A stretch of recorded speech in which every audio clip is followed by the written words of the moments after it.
माननीय सदस्यहरू, राष्ट्रिय सभाको आजको बैठक प्रारम्भ हुन्छ।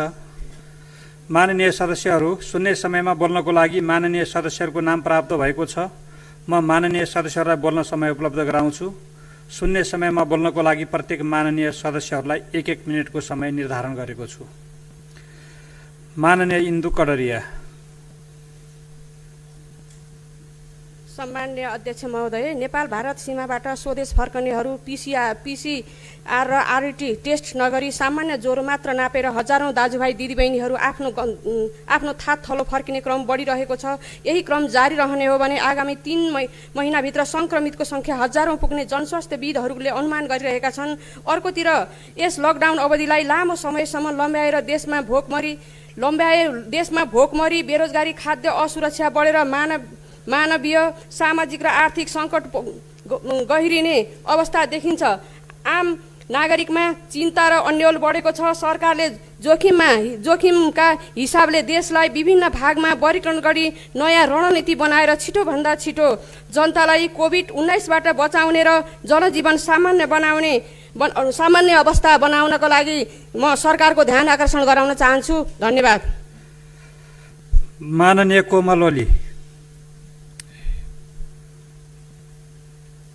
सम्माननीय अध्यक्ष महोदय, 5 नम्बर प्रदेश अहिले कोरोनाको कहरले ग्रस्त छ। 5 नम्बर प्रदेशका 12 जिल्लामध्ये 10 जिल्लामा यसको सङ्क्रमण फैलिएको अवस्था छ र 642 जना सङ्क्रमित भएका छन् भने 45 जना उपचारपछि घर फर्किएका छन् र अहिले आजको मितिमा 41,277 क्वारेन्टाइनमा बसिरहेका छन् र क्वारेन्टाइनको अवस्था एकदमै नाजुक छ। मेरो जिल्ला दाङमा 6,000 मात्र क्वारेन्टाइनमा बसिरहेको अवस्था छ। त्यहाँ पनि क्वारेन्टाइनको अवस्था एकदमै नाजुक छ। गर्मी बढ्यो, त्यसकारण क्वारेन्टाइनमा सुधार गर्न सरकारको ध्यान जाओस् र परीक्षणका लागि चाहिने आरडिटी, पिसिआर र भिटिएम यी तीनै प्रकारका किट्सहरूको अभाव छ। यो पुर्याइदिनका लागि, यसको व्यवस्था गरिदिनका लागि म सम्माननीय अध्यक्ष महोदय मार्फत स्वास्थ्य मन्त्रालयको ध्यान आकर्षण गराउन चाहन्छु। धन्यवाद। माननीय उदय शर्मा पौड्याल। सम्माननीय अध्यक्षज्यू, विश्वव्यापी महामारीको रूपमा फैलिएको कोभिड-19बाट नेपाल समेत प्रभावित भएको सर्वविदितै छ।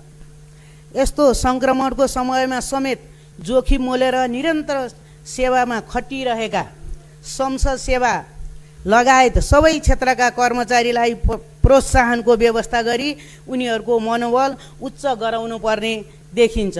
सम्माननीय अध्यक्षज्यू, विभिन्न सार्वजनिक निकायमा अस्थायी करार सेवामा कार्यरत कर्मचारीहरू कटौती गर्ने कुरा सुनिन आएको छ। रोजगारी विहीन भई विदेशबाट समेत नेपाली फर्किरहेको सन्दर्भमा स्वदेशमै रोजगारी कटौती गर्ने नीति उपयुक्त नहुने भनिएको भएकोले यसतर्फ सरकारको अध्यक्षज्यू मार्फत ध्यान आकर्षण गराउँछु। धन्यवाद। माननीय खेमकुमार विक। माननीय अध्यक्षज्यू, यही 10 गते रोल्पाको चौरझारीमा मानव इतिहासकै एकदम चाहिने कहाली लाग्दो घटना घट्यो। त्यो कथित गैर दलित युवती र जाजरकोटका दलित युवा नवराज विश्वकर्माको प्रेम सम्बन्धको कारणले घटना घट्यो। त्यो अहिले पनि 5 जना को पहिचान भइसकेको छ भने 1 जना बेपत्ता छन्। गैर दलित पनि घटनामा मृत्युवरण गरेका छन्, बेपत्ता छन्। यसको उचित किसिमले छानबिन गर्नको लागि सरकारले उच्च स्तरीय छानबिन समिति गठन गरेको छ। म आशावादी छु। तथ्य सत्य पत्ता लागेर दोषी उपर कारबाही त हुने नै छ। तर पनि यही कारणले, विभेदकै कारणले नेपाली समाजमा फेरि पनि यस्ता घटनाहरू कैयौं पटक हुनेवाला छन्। विगतका दिनहरूमा पनि थुप्रै भए।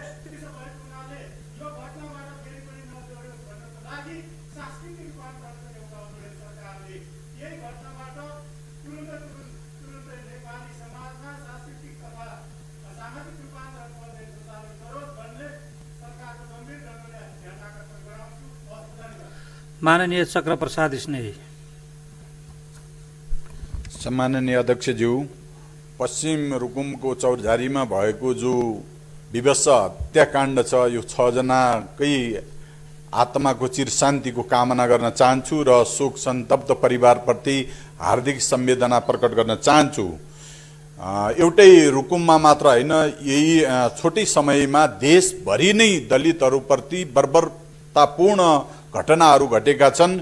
यो सबै घटनाको सत्य तथ्य छानबिन गर्नका निमित्त एउटा उच्च स्तरीय समिति त सरकारले बनायो, संसदीय समिति बनाओस् भनेर संसदीय समिति, उच्च स्तरीय संसदीय समिति बनाएर सत्य तथ्य जनताका बीचमा आओस् भनेर म अध्यक्ष मार्फत सरकारको ध्यान आकर्षण गर्न चाहन्छु। हस्, धन्यवाद। माननीय तारादेवी भट्ट। सम्माननीय अध्यक्ष महोदय, कोरोना भाइरस 19 को जोखिम सुदूरपश्चिम प्रदेशमा चाप बढिरहेको सरकारलाई विदित हुँदाहुँदै क्वारेन्टाइन र आइसोलेसनको व्यवस्था राम्रो नहुँदा दिनदिनै जोखिम बढ्दा पनि सङ्घीय सरकारको तर्फबाट कुनै पनि पहल नहुँदा स्थानीय स्रोत साधनले नभ्याइएको अवस्थामा उपकरणका साधनको जोहो गर्न पनि कठिनाई भएको बेला सरकारको तत्काल पहल होस्। दिनदिनै सङ्क्रमण बढिरहेको अवस्थामा कैलाली र कञ्चनपुर बढी जोखिममा छन्, सरकारले त्यता ध्यान देओस् भन्ने जोरदार माग गर्दछु। धन्यवाद। धन्यवाद। माननीय सदस्यहरू, शून्य समयमा माननीय सदस्यहरूले बोल्ने क्रम यही समाप्त हुन्छ। माननीय सदस्यहरू, विशेष समयमा बोल्नको लागि माननीय सदस्यहरूको दलीय आधारमा नाम प्राप्त भएको छ। म माननीय सदस्यहरूलाई बोल्न समय उपलब्ध गराउँछु। माननीय नारायण काजी श्रेष्ठ, समय 30 मिनट। यसपछि माननीय अनिता देवकोटा।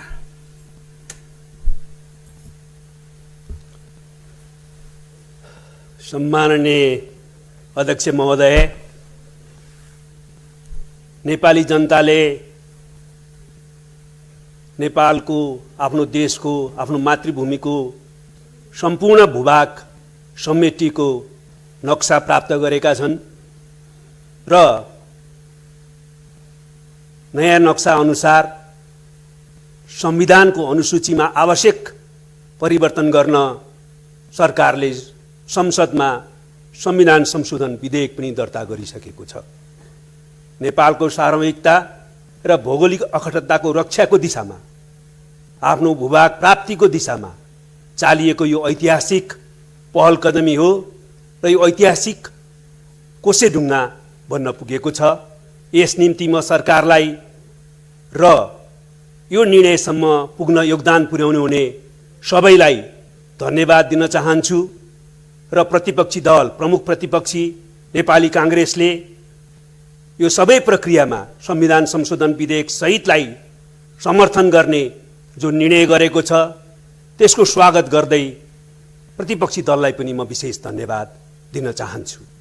अब हामी यो नक्सा सँगसँगै हाम्रो मुख्य काम भने अब हाम्रो अतिक्रमित भएको भूभाग प्राप्त गर्नु हो।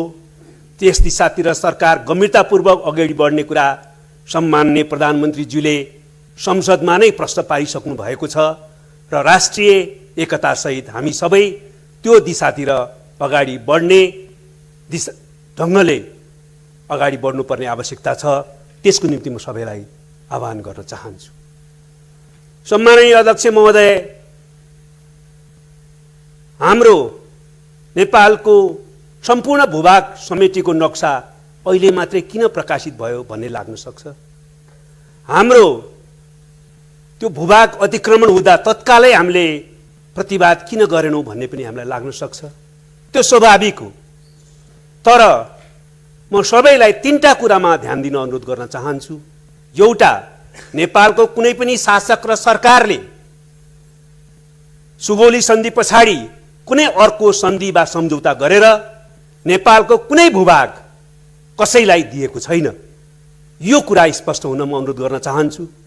दोस्रो, अहिले यो लिम्पियाद्वारा कालापानी र लिपलुक सहितको हाम्रो पश्चिमी भूभाग भारतद्वारा अतिक्रमण भएको हो।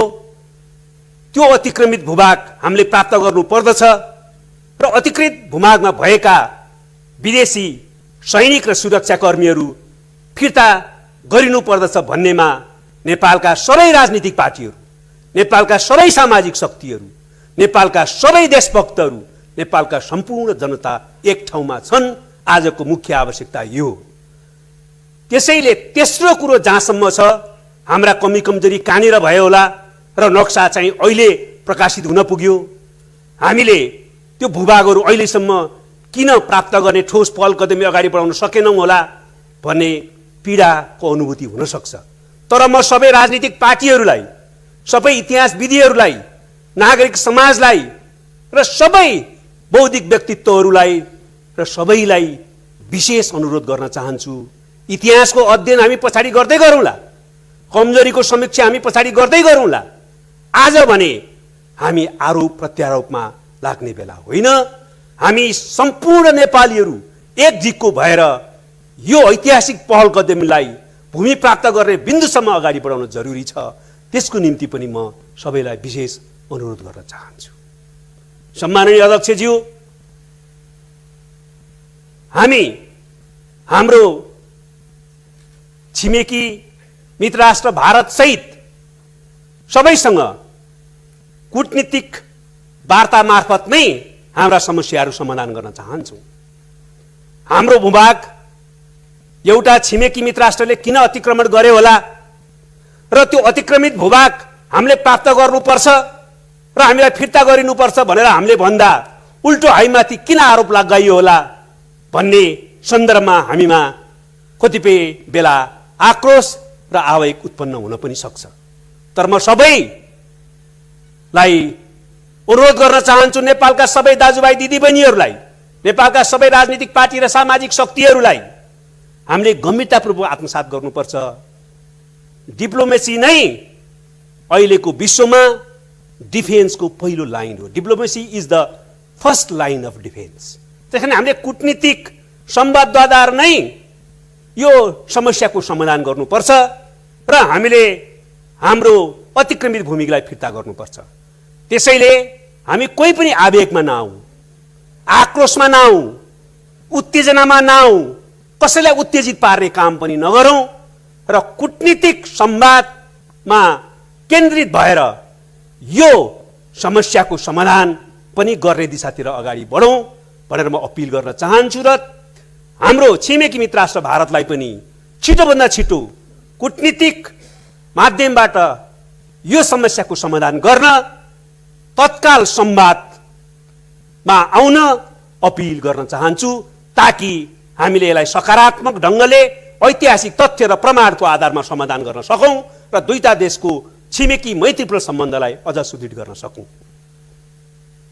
तर हामीले यसरी, हाम्रो सरकारले, राजनीतिक पार्टीहरू र सम्पूर्ण नेपाली जनता कूटनीतिक संवादको माध्यमबाट यो समस्यालाई सकारात्मक ढङ्गले समाधान गर्न चाहिरहेको बेलामा र त्यसको प्रस्ताव राखिरहेको बेलामा भारतका अहिलेकै पदमा बहाल भारतीय सेनापति, भारतीय विदेश मन्त्रालयका पूर्व सचिव जस्ता कैयौं व्यक्तित्वहरूले हामीमाथि आरोप लगाउनु अत्यन्तै खेदजनक छ। म स्मरण गराउन चाहन्छु, विश्वमा करिब करिब औँलामा गन्न सकिने देशहरू मात्रै साम्राज्यवादबाट मुक्त भएर उपनिवेश नबनिरहेको अवस्थामा त्यो देशमध्ये नेपाल पनि एउटा थियो। दक्षिणी एसियामा अरू सारा उपनिवेशको शिकार भएको अवस्थामा, उपनिवेश भएको अवस्थामा हामी स्वाधीन र स्वतन्त्र देशका रूपमा रह्यौँ र शिर ठाडो गरेर अगाडि बढ्यौँ। त्यस्तो देशको जनताले आफ्नो भूमि प्राप्त गर्नका निम्ति आवाज उठाउने स्वाभाविक हुन्छ। त्यसको निम्ति उनीहरूलाई अरू कसैको उक्साहट आवश्यकता पर्दैन, कसैको आड चाहिँदैन। हामी त्यसका निम्ति सक्षम छौँ भनेर इतिहासले प्रमाणित गरिसकेको छ। त्यसैले म सबै ती मित्रहरूलाई त्यस प्रकारको गल्ती नगर्न र त्यसलाई सच्याउन अनुरोध गर्न चाहन्छु र हामीले यो कुरालाई गम्भीरतापूर्वक आत्मसात गर्नुपर्ने हुन्छ। आरोप, त्यही पनि तथ्यहीन आरोपले हाम्रो दुईटा देशको सम्बन्धलाई सुधार गर्ने कुरामा समस्या उत्पन्न गर्ने, अहिले देखा परेका समस्यालाई समाधान गर्नमा बाधा उत्पन्न गर्ने बाहेक केही पनि काम गर्दैन। त्यो दिशातिर पनि म विशेष ध्यानाकर्षण गर्न चाहन्छु। यदि सम्बन्धित व्यक्तिहरूले नसच्याएको अवस्थामा पनि भारतीय सरकारले यसलाई व्यवहारमा सच्याएर देखाउनु पर्ने आवश्यकताप्रति म ध्यान आकर्षण गर्न चाहन्छु।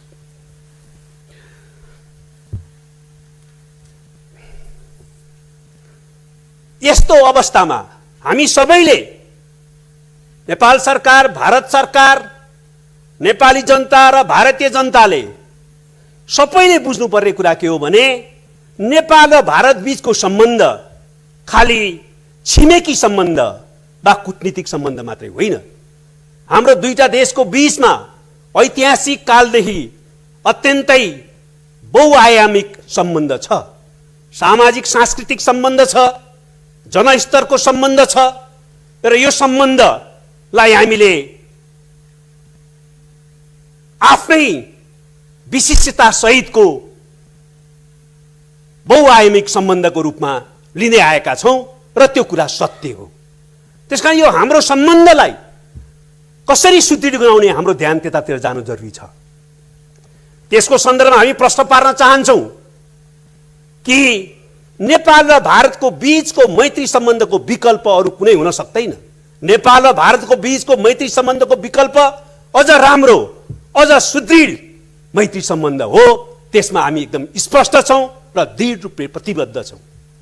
त्यसैगरी हाम्रो दुईटा देशको बीचको यो सम्बन्धको परिप्रेक्ष्यमा कोही पनि नेपालको सरकार, कुनै सरकार, राजनीतिक पार्टी र कुनै पनि नेपाली भारत र भारतीय जनताको विरोधी हुनै सक्दैन। हामी त्यस्तो कल्पना पनि गर्न सक्दैनौं। तर हाम्रो देशको राष्ट्रिय सार्वभौमिकता, भौगोलिक अखण्डता, स्वाधीनता, स्वाभिमान र हितका रक्षा गर्नु अरू कुनै पनि देशको नागरिकको कर्तव्य भए जस्तै हाम्रो पनि आफ्नो कर्तव्य हो। हाम्रो त्यो कर्तव्यका पक्षमा हामी लागिरहँदा त्यसलाई अरू कुनै देशले हाम्रो विरोध भयो भनेर सोच्नु उपयुक्त हुँदैन, त्यसरी सोच्न मिल्दैन। त्यसतर्फ पनि म भारतीय सरकार र भारतीय मित्रहरूलाई विशेष अनुरोध गर्न चाहन्छु कि हामी कुनै पनि हालतमा भारतको विरोधी हुन सक्दैनौं, छैनौं, तर नेपालको राष्ट्रिय सार्वभौमिकता, भौगोलिक अखण्डता र स्वाधीनताको पक्षमा उठ्नु कर्तव्य हो। उभिन्छौं र त्यसको पक्षमा हामी निरन्तर लागि नै रहन्छौं। हो, हामी यो पनि स्पष्ट पार्न चाहन्छौं कि हामी कुनै पनि छिमेकीसँग विशेष राजनीतिक सम्बन्धमा रहन चाहन्नौं। हामी कसैको पनि सुरक्षा अवधारणाभित्र, सुरक्षा छाताभित्र रहन चाहन्नौं। हामी कुनै पनि छिमेकीको विरुद्ध कुनै पनि कार्ड खेल्न चाहँदैनौं। हामी दुवै छिमेकीहरूसँग अत्यन्तै मित्रवत सम्बन्ध राख्न चाहन्छौं, समनिकटताको सम्बन्ध राख्न चाहन्छौं।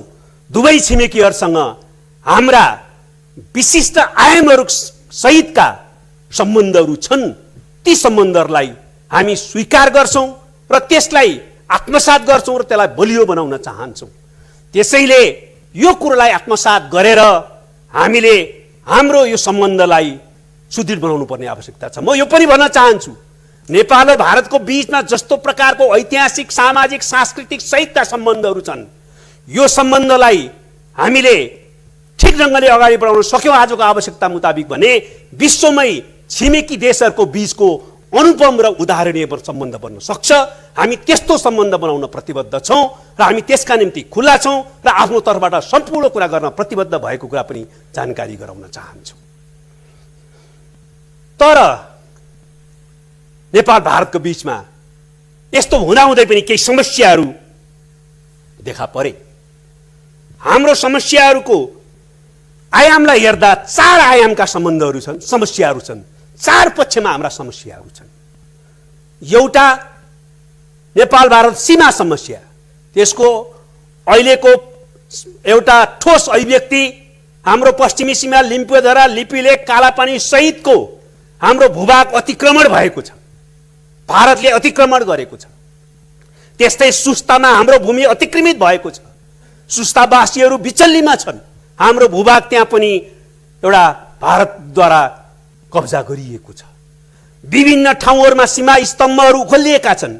सीमाका विभिन्न भागहरूमा हाम्रो भूभाग अतिक्रमणमा परेको छ। त्यसकारणले एउटा प्रमुख समस्या सीमा अतिक्रमणको समस्या हो। यो सीमा अतिक्रमण अन्त्य गरेर, बन्द गरेर नेपालको भूभाग ऐतिहासिक तथ्य र प्रमाणहरूले पुष्टि गर्ने भूभाग हामीले प्राप्त गर्यौँ, हामीलाई फिर्ता गर्यौँ भने मुख्य समस्या समाधान हुनेवाला छ। दोस्रो समस्याको पक्ष हो हामीमाथि दुईटा बीचमा इतिहासको विरासतमा रहेका असमान सन्धि सम्झौता।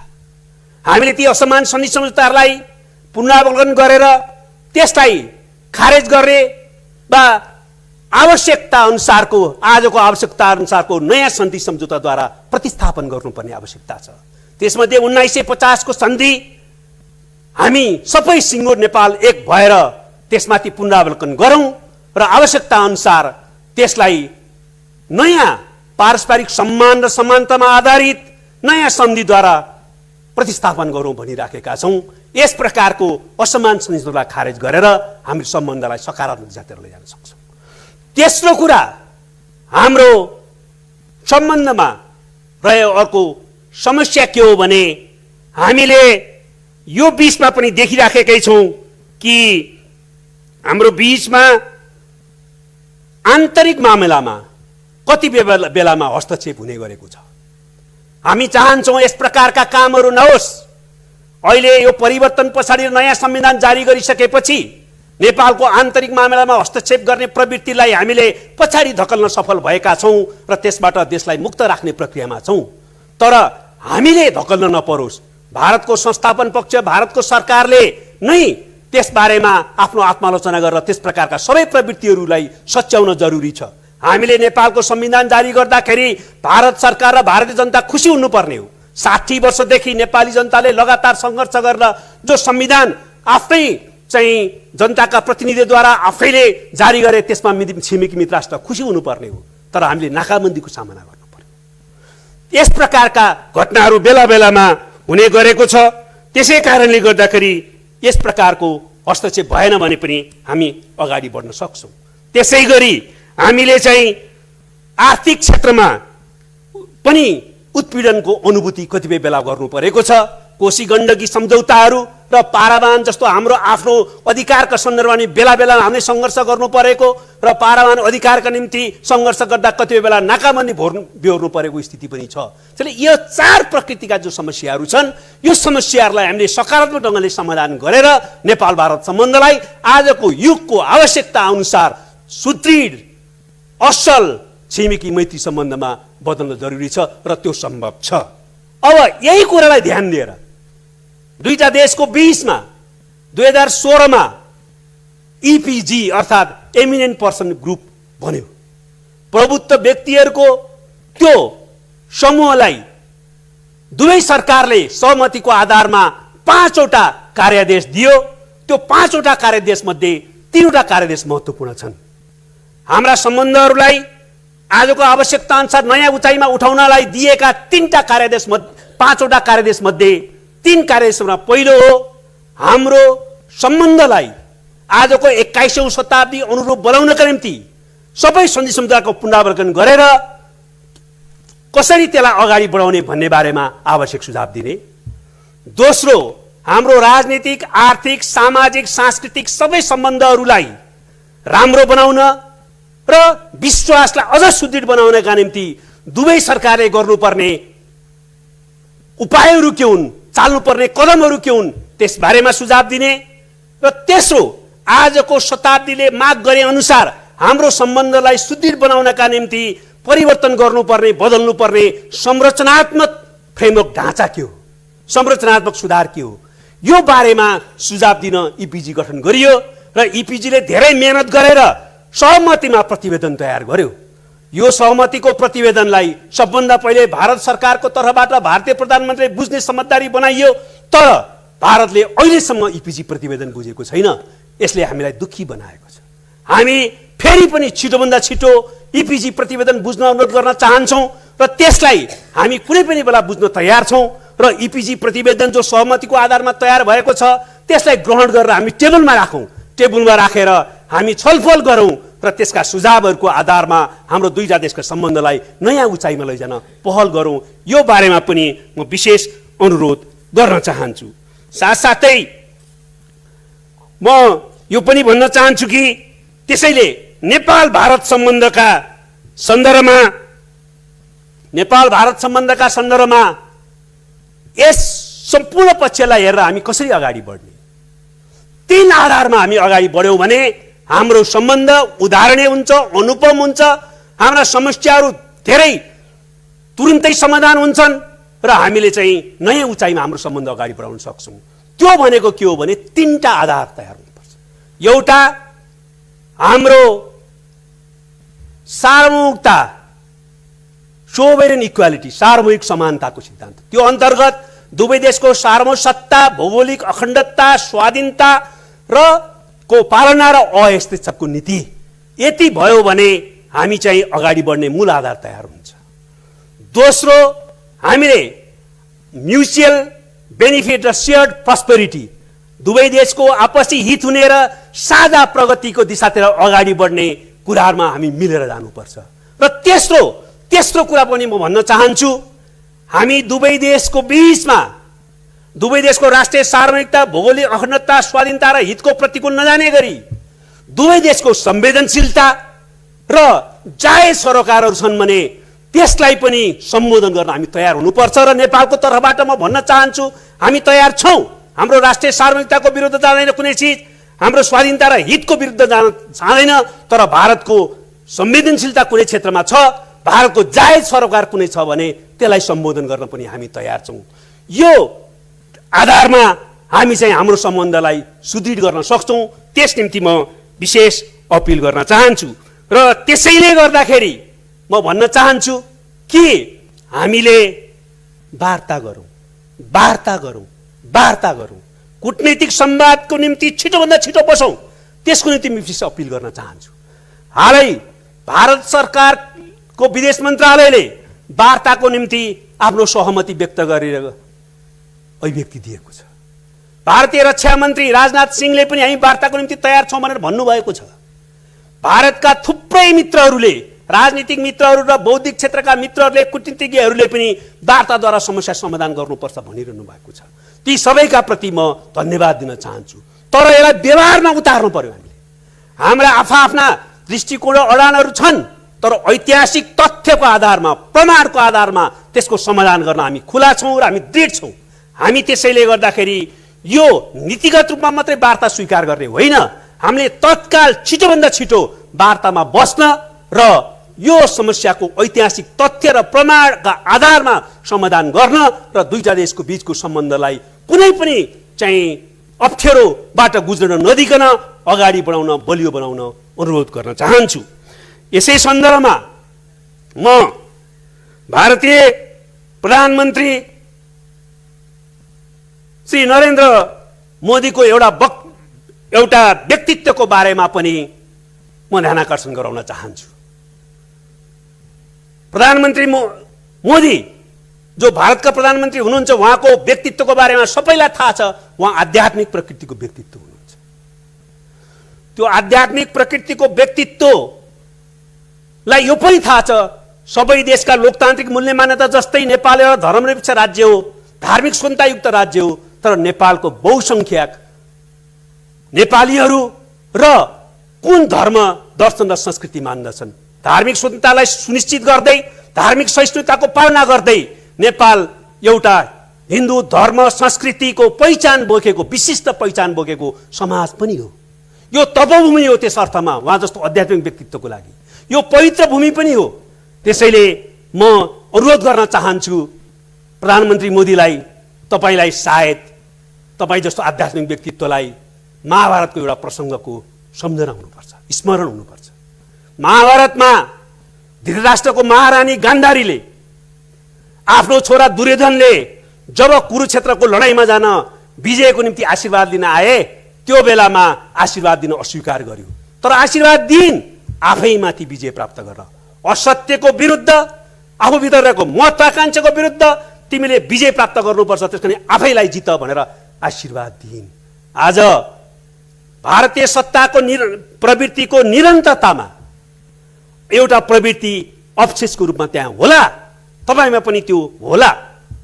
तर तपाईँले यो बेलामा पशुपतिनाथसँग, मुक्तिनाथसँग तपाईँको आध्यात्मिक प्रकृतिको व्यक्तित्वको आधारमा तपाईँले आराधना गर्नुहोस्, तपाईँले शक्ति लिनुहोस्, तपाईँले आशीर्वाद लिनुहोस् र यस्तो तपोभूमि, यस्तो पवित्र भूमिको 1 इन्च भूमि पनि हामीले लिनु हुँदैन। हिजोको जुन प्रवृत्ति रह्यो, अतिक्रमणकारी प्रवृत्ति, कब्जा गर्ने प्रवृत्ति, त्यो प्रवृत्तिलाई सच्याउँछौँ र सत्यको पक्षमा उभिन्छौँ र त्यस आधारमा नेपाल भारतको सम्बन्धलाई सुदृढ गराउँछौँ।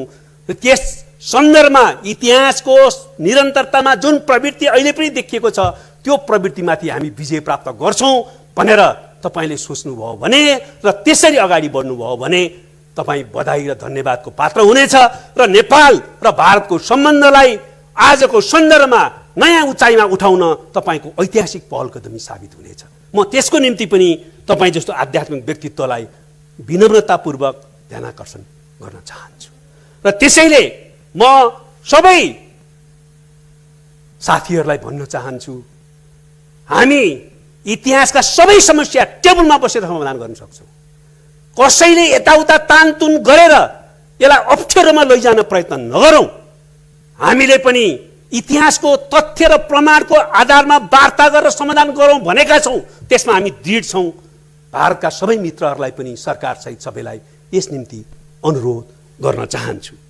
सम्माननीय अध्यक्षज्यू, नेपाल भारतको सम्बन्धलाई आज देखा परेका वा आज सिर्जना गरिएका समस्याहरूलाई समाधान गरेर नयाँ सिराबाट अगाडि बढाउने यी सम्भावनालाई पक्रन अपिल गर्दै म अर्को एउटा कुरामा पनि ध्यानाकर्षण गराउन चाहन्छु। हाम्रो उत्तरी छिमेक चीन, चीनसँग पनि हाम्रो असल छिमेकी मैत्रीपूर्ण सम्बन्ध छ। यसको पनि विशिष्टता सहितका आयामहरू छन्। चीनले नेपालको सार्वभौमिकता, भौगोलिक अखण्डता, स्वाधीनताको सम्मान गर्ने गरेको कारणले र नेपालको आन्तरिक मामिलामा हस्तक्षेप गर्ने प्रवृत्ति नदेखाएको कारणले चीनलाई हामीले सम्मान नै गर्छौँ र चीनसँगको यो सम्बन्धलाई हामी अझ सुदृढ गर्न चाहन्छौँ। र चीन त्यस्तो मित्र हो जससँग हाम्रो उल्लेखनीय कुनै पनि प्रकारको समस्या छैनन्। असल छिमेकी मैत्रीपूर्ण सम्बन्ध छ, त्यसलाई हामी बधाई बनाउन चाहन्छौँ। तर यस सन्दर्भमा चीनलाई पनि हामी अनुरोध गर्न चाहन्छौँ, नेपालको सार्वभौमिकता र भौगोलिक अखण्डतामा जान अनजान आँच पुग्ने वा नेपालको सार्वभौमिकता र भौगोलिक अखण्डताको अतिक्रमणमा बल पुग्ने कुनै पनि काम चीनको तर्फबाट पनि हुनु हुँदैन। म ध्यानाकर्षण गराउन चाहन्छु, सन् 2015मा भारतीय प्रधानमन्त्रीको चीन भ्रमणको बेलामा जुन प्रकारको सम्झौता भारत र चीनको बीचमा भयो, त्यो सम्झौतालाई गम्भीरतापूर्वक आत्मसमीक्षा गर्न अनुरोध गर्न चाहन्छु। नेपालको लिपुलेख भएर व्यापारिक र सांस्कृतिक आदान प्रदान गर्ने भनेर जुन सम्झौता भयो, त्यो सम्झौताले नेपालको सार्वभौमिकता र भौगोलिक अखण्डताको सम्मान गर्दैन, बरु त्यसमा अतिक्रमण गर्ने प्रवृत्तिलाई नै बल पुर्याउँछ। हामीले यो कुरा त प्रष्टै बुझ्नुपर्छ कि त्यो समस्याको रूपमा भए पनि भारतले समेत औपचारिक रूपमा यो विवादित भूमि हो भनेर स्वीकार गरेको भूमि हो। त्यो भूमिमा कुनै चाहिँ सांस्कृतिक वा व्यापारिक मार्ग नै बनाउनु पर्ने हो र त्यो भूमि भएर, त्यो बाटो भएर, त्यो नाका भएर त्यस प्रकारको गतिविधि गर्ने हो भने पनि नेपालको समझदारी बिना, नेपालको सहभागिता बिना, त्रिपक्षीय समझदारी बिना त्यो हुनै सक्दैन थियो। त्यसैले म मित्रराष्ट्र चीनलाई पनि त्यो सम्झौताको बारेमा आत्मसमीक्षा गर्न, त्यसबारे आफ्नो स्थिति स्पष्ट पार्न र सच्याउनको लागि विशेष अपिल गर्न चाहन्छु। हामी कुनै पनि कोणबाट यस्तो उदाहरणीय सम्बन्धलाई कुनै पनि कोणबाट कमजोर नहोस् भन्ने चाहन्छौँ, तर यस बारेमा आफ्नो स्थिति स्पष्ट पारेर सच्याउन पनि विशेष अपिल गर्न चाहन्छौँ र सच्चिनेछ भन्ने विश्वास पनि गर्न चाहन्छौँ। त्यसैले यसो भयो भने हामी हाम्रो परराष्ट्र सम्बन्ध जो स्वतन्त्र परराष्ट्र नीतिमा आधारित छ, त्यसको आधारमा हाम्रो छिमेकीहरूलाई प्राथमिकता दिने सम्बन्धलाई हामी जो नीति छ त्यसलाई हामी अझ राम्रोसँग व्यवहारमा उतार्न सफल हुनेछौँ भने अन्तर्राष्ट्रिय क्षेत्रमा सबै देशहरूसँग पनि मैत्रीपूर्ण सम्बन्ध राख्न र सबै बहुपक्षीय निकायहरूमा वा क्षेत्रीय निकायहरूमा पनि असाध्यै राम्रो भूमिका खेल्न सक्नेछौँ। तपाईँहरू सबैलाई पनि यस निम्ति म विशेष अपिल पनि गर्न चाहन्छु। त्यसैले गर्दाखेरि म अहिले अरू धेरै कुरा नभनिकन यो सन्दर्भमा फेरि एकपटक सबैलाई विशेष अनुरोध गर्न चाहन्छु र नेपाल भारत सम्बन्धका बारेमा मूलत यति कुरा राख्दै म यसलाई यही अन्त गर्न चाहन्छु र एउटा विषयमा अर्को विषयमा म सम्माननीय अध्यक्षज्यू मार्फत सङ्घीय संसद हाम्रो राष्ट्रिय सभा सबै मान्य सदस्यहरूको ध्यानाकर्षण गराउन चाहन्छु। हामी सबैलाई थाहा छ अर्थमन्त्रीले प्रस्तुत गर्नुभएको बजेटमा अहिलेको आर्थिक सङ्कटको स्थितिलाई हेरेर सरकारी कर्मचारीहरूले पाउने भत्ता कटौती गरिएको छ। खाजा भत्ता, बैठक भत्तादेखि अरू थुप्रै प्रकृतिका प्रोत्साहन भत्ता लगायतका भत्ताहरू कटौती गरिएको छ। अर्थमन्त्रीको अधिकार क्षेत्रको सीमालाई ध्यान दिएर उहाँले संसदको माननीयहरूको अधिकार क्षेत्र यो संसदको अधिकार क्षेत्रलाई उल्लङ्घन गर्न नमिले भन्नाले त्यसबारेमा केही भन्न सक्नु भएको छैन। तर आजको आवश्यकतालाई ध्यान दिएर म सङ्घीय संसदका सबै पदाधिकारी र मान्य संसदहरूलाई विनम्रतापूर्वक अनुरोध गर्न चाहन्छु, हामीले आजको आवश्यकताको कोणबाट पनि कर्मचारीहरूले भत्ता नलिने तर हामीले लिनु नैतिकताको कोणबाट पनि शोचनीय विषय भएकोले भत्ता नलिने निर्णय गरौँ। यस निम्ति पनि विशेष अपिल गर्दै बिदा हुन्छु। धन्यवाद। माननीय अनिता देवकोटा, समय 7 मिनट। यसपछि माननीय भैरव सुन्दर श्रेष्ठ। सम्माननीय अध्यक्षज्यू, भर्खरै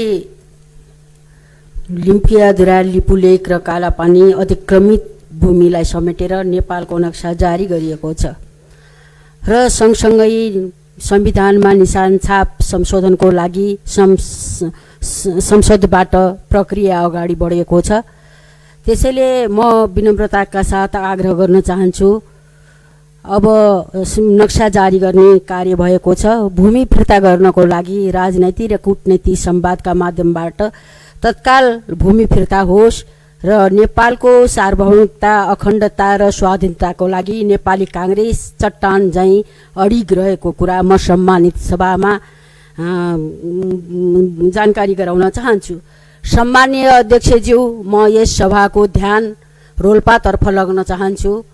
यही वैशाख 18 गते त्रिवेणी गाउँपालिका उजेरी खोलाको नजिकै 18 गते बम विस्फोट हुँदा ग्वाला गएका 4 जना बालबालिकाहरूको दुःखद निधन भएको छ। सम्माननीय अध्यक्षज्यू, तत्कालीन नेकपा माओवादीले सशस्त्र विद्रोहको बेला विद्रोहमा त्यो क्षेत्रमा लुकाइराखेका बमहरू अहिले पनि वर्षेनी भेटिने र पड्किने गर्दा त्यहाँका जनताहरू आतंकित र त्रसित भएका छन्। सम्माननीय अध्यक्षज्यू, दशक बितिसक्दा र दिगो शान्तिमा अवतरण गर्नको लागि संयुक्त राष्ट्र सङ्घ मिसन अनमिनको रोभरमा हात हतियारहरू बुझाउने कार्य भयो, तर पनि लुकाइ छिपाइ राखेका हात हतियारहरू अहिले पनि पड्किने र जनताहरू आतंकित हुने, नागरिकहरू आतंकित हुने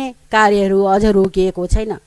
सम्माननीय अध्यक्षज्यू, अहिले नेकपा माओवादी सरकारमा छ। अझ सशस्त्र द्वन्द्वको नेतृत्व गर्ने गृह मन्त्रालयको नेतृत्व गृहमन्त्रीज्यूले गर्नुभएको छ। तसर्थ ज्ञानका आधारमा, अनुभवका आधारमा, जानकारीका आधारमा कहाँ कहाँ ती विस्फोटक पदार्थहरू, बमहरू लुकाइराखेको छ त्यसको खोजी गरी अविलम्ब डिस्पोजल गर्न म सम्मानित सभाका माध्यमबाट सरकारको ध्यानाकर्षण गराउन चाहन्छु। सम्माननीय अध्यक्षज्यू, वैशाख 18 गते बमबाट विस्फोटनमा परि मृत्यु हुनुभएका त्रिवेणी गाउँपालिकाका वडा नम्बर 4 का ओजबहादुर डाङ्गीका छोरा वर्ष 14 का नोखीराम डाङ्गी, त्रिवेणी गाउँपालिका 7 बस्ने लालबहादुर केसीकी छोरी 11 वर्षीय विमला केसी, निजकै छोरा 5 वर्षीय विजय केसी लगायत 4 जनाको दुःखद निधन भएको छ। त्यसैले सशस्त्र द्वन्द्वको बेला तत्कालीन अवस्थामा दिइने क्षतिपूर्ति र सुविधाहरू उपलब्ध होस् भनी म सम्मानित सभाका माध्यमबाट सरकारको ध्यानाकर्षण गराउन चाहन्छु। सम्माननीय अध्यक्षज्यू, यसै गरी यही असाढ 1 गतेदेखि पठन पाठन प्रारम्भ गर्ने भन्ने शिक्षा मन्त्रालयको निर्देशन समाचारमा आएको छ। सम्माननीय अध्यक्षज्यू, अहिले कोरोना भाइरसको सङ्क्रमणका कारण शैक्षिक सत्र नयाँ सुरुवात भएको छैन, अन्योलता छाइरहेको छ। पठन पाठन कहिलेबाट प्रारम्भ हुने हो, अत्यन्त अन्योलताका बीचमा हामी रहेका छौँ। यो अवस्थामा पठन पाठन सुचारू गर्नु, वैकल्पिक माध्यमबाट शिक्षा प्रणालीलाई विकसित गर्नु, शिक्षा प्रणालीमा प्रविधियुक्त शिक्षा प्रणालीहरू पुर्याउनु आजको आवश्यकता हो। सम्माननीय अध्यक्षज्यू, निजी विद्यालयहरूले प्रविधियुक्त शिक्षा प्रणालीहरू प्रारम्भ गर्न सक्लान्। निजी विद्यालयमा पढ्ने बालबालिकाहरूले त्यो प्रविधिलाई प्रयोग गर्ने क्षमता राख्न सक्लान्। सम्माननीय अध्यक्षज्यू, तर सामुदायिक विद्यालयमा पढ्ने सामुदायिक विद्यालयको अवस्था अत्यन्त जीर्ण छ। सम्माननीय अध्यक्षज्यू, सामुदायिक विद्यालयमा पढ्ने बालबालिकाहरूका अभिभावकहरू दिनभरि काम नगर्ने हो भने साँझ बिहानको छाक टार्न पनि समस्या रहन्छ। त्यसैले यो अवस्थामा प्रविधिसँग साक्षात्कार गर्न, प्रविधि मैत्री प्रविधिसँगको पठन पाठनको अवस्था शोचनीय छ। त्यो वर्ग प्रविधिसँग पुग्न सक्दैन। सम्माननीय अध्यक्षज्यू, एकातिर सामुदायिक विद्यालयलाई स्थानीय तहले क्वारेन्टाइनका रूपमा अहिले प्रयोग गरिरहेको अवस्थामा सामाजिक दूरी कायम गरेर पठन पाठन गर्न पनि नसकिने अवस्था छ। त्यसैले सम्मानित सभाले, सरकारले सामुदायिक विद्यालयको पठन पाठन, निजी विद्यालयको पठन पाठन र प्रविधि मैत्री बनाउन, हाम्रा शिक्षा प्रणालीहरूलाई चुस्त र दुरुस्त बनाउनको लागि ध्यान दिन अत्यन्त आवश्यक छ भन्ने कुरा म जोडदारका साथ भन्न चाहन्छु।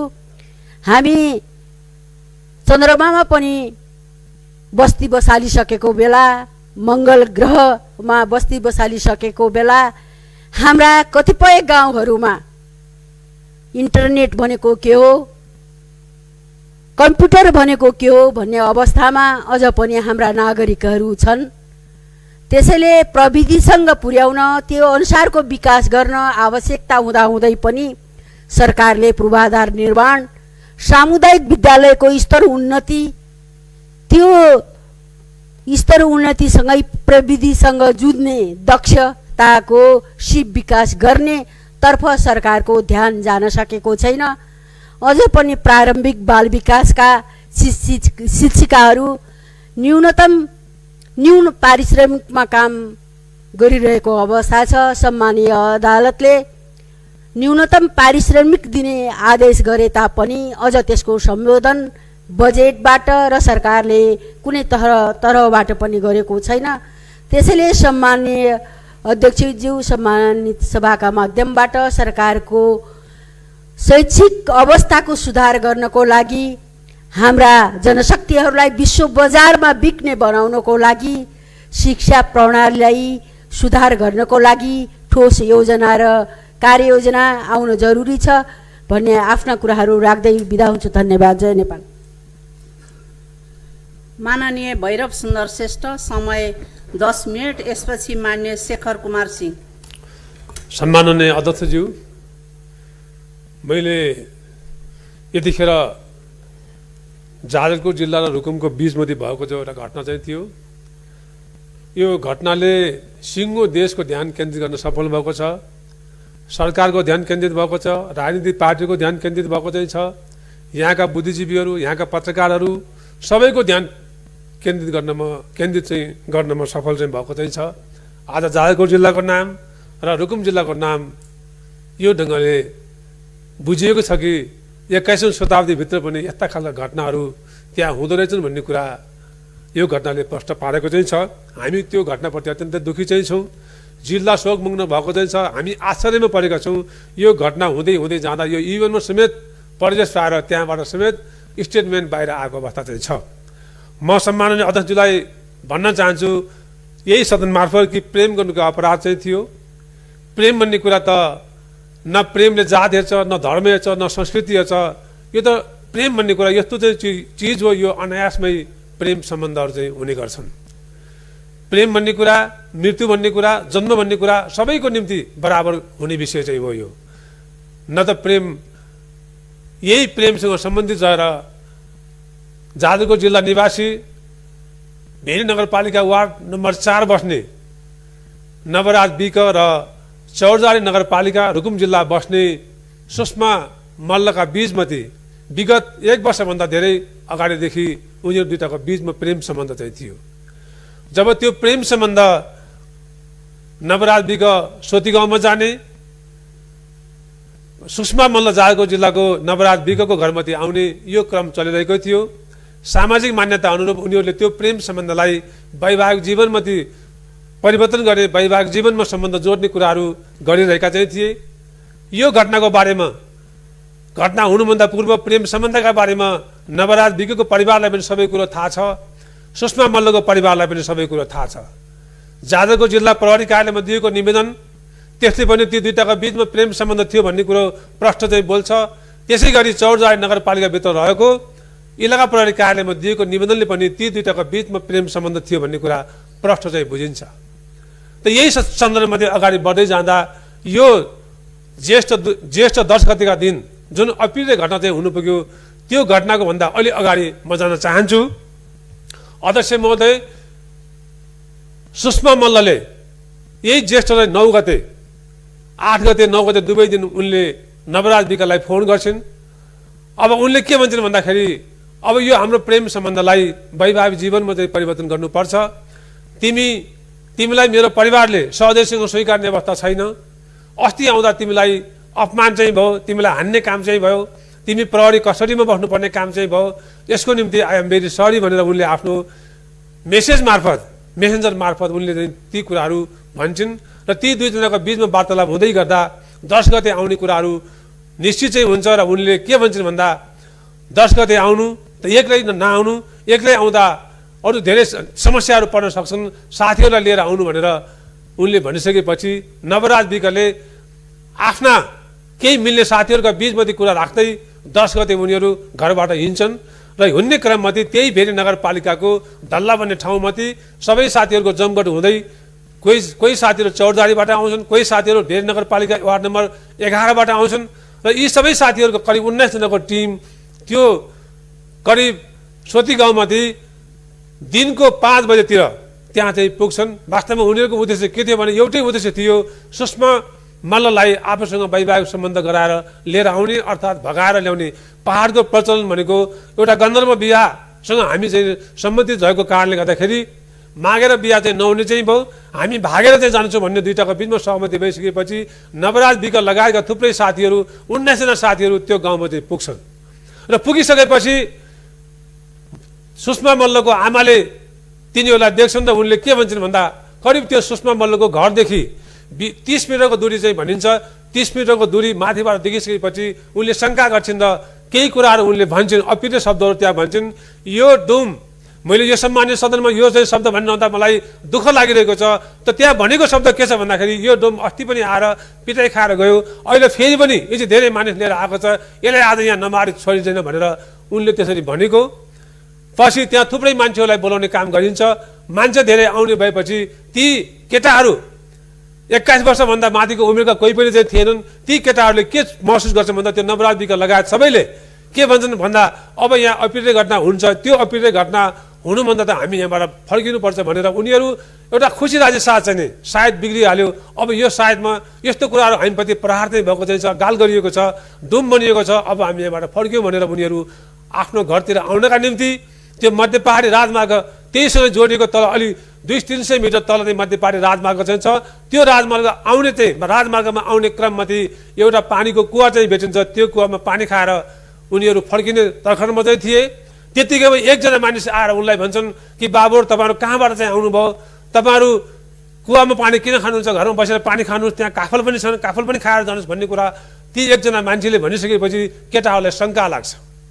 अब त्यो केटाहरूले शङ्का मानिसकेपछि कुनै पनि अप्रिय घटना हुनसक्छ, यो घटनाबाट हामी यहाँ कुनै षड्यन्त्र हुनसक्छ, अब हामी यहाँबाट भाग्नुपर्छ भनेर उनीहरू तल धेरै तल मध्य पहाडी राजमार्ग सँगसँगै आउन नगी चाहिँ उनीहरू आइसकेको अवस्था चाहिँ थियो।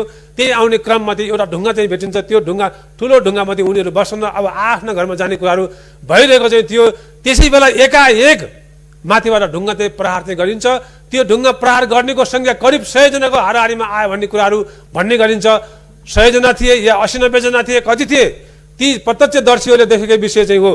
त म यो कुरा भन्न चाहन्छु र यही कुरालाई जब माथिबाट प्रहार चाहिँ भयो, ती केटाहरू पूर्वतिर दौड्ने कोसिस गर्छन्, अलि अगाडि दौड्नेहरू पूर्वतिर दौड्छन्, अलिक कम दौड्न सक्नेहरू बिचमा चाहिँ हुन्छन्। यस्तै अगाडि बढ्ने क्रममध्ये त्यो पूर्वतिर दौडिरहँदा त्यहाँ तिनै गाउँ वरिपरिका मान्छेहरू भलिबल खेलेका हुन्छन्।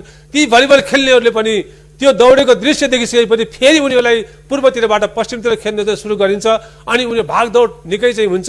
त्यो भागदौड हुने क्रममध्ये दक्षिणतिरबाट पनि माथिबाट ढुङ्गा हानिएको छ, पूर्वतिरबाट खेल्ने काम भएको चाहिँ छ, अनि पश्चिमतिरबाट पनि घेरिसकेपछि उनीहरूको एउटै मात्र विकल्प हुन्छ भेरीमा हाम फाल्ने कुराहरू। भेरीमा हाम फाल्ने क्रममध्ये अलि साहसी गर्ने मान्छेहरू त्यो चाहिँ भागदौडको क्रममध्ये कोसँगबाट छुट्टिए उनीहरू 5 जना पिटाइ खाँदै उनीहरू ती 5 जनाहरू पहिलोपटक भेरीमा हाम फाल्छन्। भेरीमा हाम फालिसकेपछि तिनीहरू जाजरकोट जिल्लाको तर्फ चाहिँ उनीहरू आउँछन्। 7 जनालाई अन्तै समातिन्छ, प्रहरीको जिम्मा लगाइन्छ, प्रहरी चौरदारीबाट प्रहरी त्यहाँ पुगिसकेको हुन्छ। अर्को 7 जनालाई नवराज विक लगायतका नवराज विक, टिकाराम सुनार, लोकेन्द्र सुनार लगायतका 7 जना मान्छेहरू एकातिर चाहिँ हुन्छन्। ती 2 ठाउँमा तीलाई निर्वाध रूपमा पिट्ने काम गरिन्छ। अन्ततः चौरदारीको प्रहरीको जिम्मामध्ये ती 7 जना लगाइन्छ भने नवराज विक लगायतका जो आज 6 जना मान्छेमध्ये 5 जनाको लास चाहिँ शनाखत भइसकेको छ। 1 जना गोविन्द साईको लास चाहिँ फेला परेको छैन। त्यसमध्येको 1 जना युनिक शाह भने जाजरको खलङ्गा निवासी वार्ड नम्बर 4 बस्ने नवराज घरभन्दा उनको घर चाहिँ करिब चाहिँ 20 मिटरभन्दा बढी छैन, त्यो ठाउँमा बस्ने युनिक शाह त्यो ग्रुपबाट फुत्कनमा उनी सफल चाहिँ हुन्छन्। अध्यक्ष महोदय, म यो गम्भीर ढङ्गले भन्न चाहिँ चाहन्छु, त्यति बेला त्यो चाहिँ गम्भीर घटना चाहिँ हुँदै गर्दा चाहिँ ती मान्छेहरूले आफ्नो मानवीय संवेदनाहरू, आफ्नो जातीय अहङ्कारमा चाहिँ अत्यन्त लिप्त चाहिँ भएर तिनीहरूलाई चाहिँ दलितको नाममाथि जुन खालको अवहेलना गरिन्छ, जुन खालको व्यवहार चाहिँ गरिन्छ, ती सबै मान्छेहरूले के भन्छन् भन्दा ती युवाहरूले हामीलाई नमार्नुहोस्, हामीले कुनै गल्ती गरेका छैनौँ, आउनमा चाहिँ गल्ती चाहिँ भयो, त्यही कुरा चाहिँ हो, हामीले कुनै पनि गल्ती गरेका छैनौँ, हामीलाई नमार्नुहोस् भन्दा धेरै हात पाउ जोड्दै पनि तिनीहरूलाई ती कुराहरूलाई सुन्ने प्रयत्न गरिँदैन। एउटा युद्ध हुन्छ र पनि युद्धमध्ये हार्ने पक्षलाई दोहोरो भिडन्त भइरहँदा हारेको पक्षलाई हात उठाएपछि गोली हान्ने, अर्को पक्ष जित्ने पक्षले गोली हान्ने बन्द गर्छ। तर त्यो मानवीय संवेदना हराएका ती अहङ्कारी, मैले सबै ठाउँका मान्छेहरूलाई, सबै ठाउँका त्यो जाजरकोट अथवा रुकुमका सबै ठाउँका मान्छेहरूलाई मैले अहङ्कारी भन्नमा चाहन्न। त्यो सोती गाउँका सबै मान्छेहरू जति मान्छे त्यहाँ उपस्थित भए आफूलाई अहङ्कार जातीय अहङ्कारको पराकाष्ठा चाहिँ उनीहरूले प्रदर्शन गरे। मानवीय संवेदना हराएर माफ माग्दा पनि, खुट्टामा जो हात जोड्दा पनि उनीहरूको मन पग्लिएन। अध्यक्ष, मैले चाहिँ 10 मिनट समय पाएको छु, त्यसमा अलिकति केही समय बाँच्नको निम्ति मैले अनुरोध चाहिँ गर्छु। धेरै विषयहरू चाहिँ बाँकी चाहिँ छन्। यसले गर्दा तिनीहरूलाई निर्वाध रूपमा पिट्ने काम गरिन्छ भन्नु त यहाँ धेरै कुराहरू। म त्यही जाजरकोटको खलङ्गा निवासी भेरी नगरपालिका वार्ड नम्बर 4 कै ती आज मेरा चाहिँ नागरिकहरू मसँगै मेरो आँखा अगाडि हुर्केका ती युवाहरू एउटा बिहा गर्ने क्रममध्ये गन्धर्व बिहाको निम्ति केटीले फोन गरिसकेपछि गएका युवाहरूलाई कुनै पनि तिनी मानवीय चाहिँ एउटा संवेदना हुन्छ, ती समेत पनि नदेखिने गरी जुन खालको प्रहार गरेर हत्या चाहिँ गरियो, यो हत्याका केही प्रमाणहरू चाहिँ छन्। ती हत्याका प्रमाण भनेका तिनका सबै चाहिँ लासका सबै ठाउँहरूमध्ये दर्जनौं ठाउँमा चोट लागेको अवस्था एकातिर चाहिँ छ। यदि त्यो हत्या थिएन भने ती खोला चाहिँ तरेर, त्यो भेरी नजिक तरेर पारी जाजरकोट जिल्ला आइसकेका मान्छेहरूलाई पनि त्यहाँबाट उनीहरू फेरि त्यही पारी चाहिँ आएर निर्वाधमा चुर्ने काम हुन्छ। यदि सायद जाजरकोट जिल्लाबाट प्रहरी त्यहाँ पुग्दैन भने ती 5 जना भाइहरू पनि आज सायद मारेको अवस्था हुन्थ्यो होला। ती प्रत्येकका चाहिँ शनाखत भएका लासहरू मध्ये पछिल्लो पटक चाहिँ यो सञ्जु विकको लास चाहिँ यो यहाँबाट चाहिँ छानबिन समिति जो बनेको चाहिँ छ, त्यो छानबिन समितिले पनि त्यो लासको प्रकृति सबै कुरा हेरेको चाहिँ छ। आज सिङ्गो जाजरकोट जिल्लाले सिङ्गो चाहिँ त्यो रुकुमका वरिपरिका सबै नागरिकहरूले भनेका छन् कि वास्तवमा यो हत्या चाहिँ हो। यसको निम्ति नेपाल सरकारले उच्च स्तरीय छानबिन समिति बनाएको छ। त्यो उच्च स्तरीय छानबिन समितिले छानबिन गरेको चाहिँ छ। यही चाहिँ सदनबाट के भन्न चाहन्छु भन्दाखेरि न्याय कहिले पनि हार्नु चाहिँ हुँदैन। न्यायको अगाडि राज्य छ, सत्ता छ, शक्ति छ, स्रोत छ, साधन छ।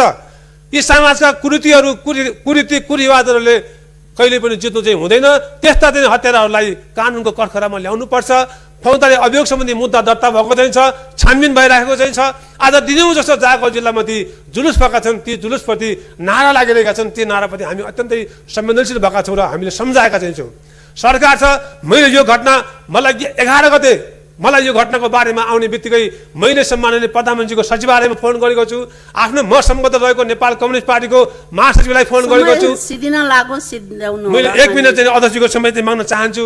मैले महासचिवलाई ध्यानाकर्षण गराएको छु। त्यसै गरी राष्ट्रिय सभामा पनि यो विषय चाहिँ गम्भीर ढङ्गले उठाउनका निम्ति विशेष समयको माग गर्नुपर्छ भनेर हाम्रो चाहिँ प्रमुख सचिवज्यूलाई पनि मैले यो कुरा जानकारी गराएको थिएँ। तर पनि यो विषय चाहिँ यति गम्भीर हुँदाहुँदै पनि हामीले चाहिँ एउटा विविध कारणले गर्दा प्राविधिक कारणले यो विषयलाई ठिक टाइममा चाहिँ हामीले सामाजिक सञ्जालमा आफ्ना कुराहरू भनेका छौँ। यहाँ गृहमन्त्रीज्यूले यो सार्वजनिक महत्त्वको विषयमाथि छानबिन समिति बन्नेको बेला केही कुराहरू उहाँले भन्नुभएको थियो, हामीले क्वेसन राखेका थियौँ र त्यो छानबिन समितिले एउटा चाहिँ राम्रो खालको चाहिँ छानबिन चाहिँ गरोस्। त्यही खालको चाहिँ छानबिन गरेर दोषीहरूलाई कडाभन्दा कडा चाहिँ कारबाही गर्नका निम्ति म अनुरोध चाहिँ गर्दै मैले अन्तमा ती भन्न चाहन्छु, ती मृतकहरू जो भएका छन् ती मृतकप्रति म हार्दिक श्रद्धाञ्जली व्यक्त गर्न चाहन्छु।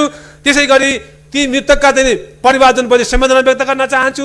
ती मृतकहरूलाई राज्यबाट दिइने चाहिँ जो चाहिँ सुविधा चाहिँ हो अथवा त्यो राहत चाहिँ हो, मृतकका परिवारलाई राहत चाहिँ दिइयोस्। त्यो चाहिँ घटनामा जुन घाइते हुनुभएको छ ती घाइतेहरूको शीघ्र स्वास्थ्य लाभको कामना गर्दछु र यो देशप्रति कानुनी राज्य छ भन्ने कुरा नेपाल सरकार चाहिँ छ।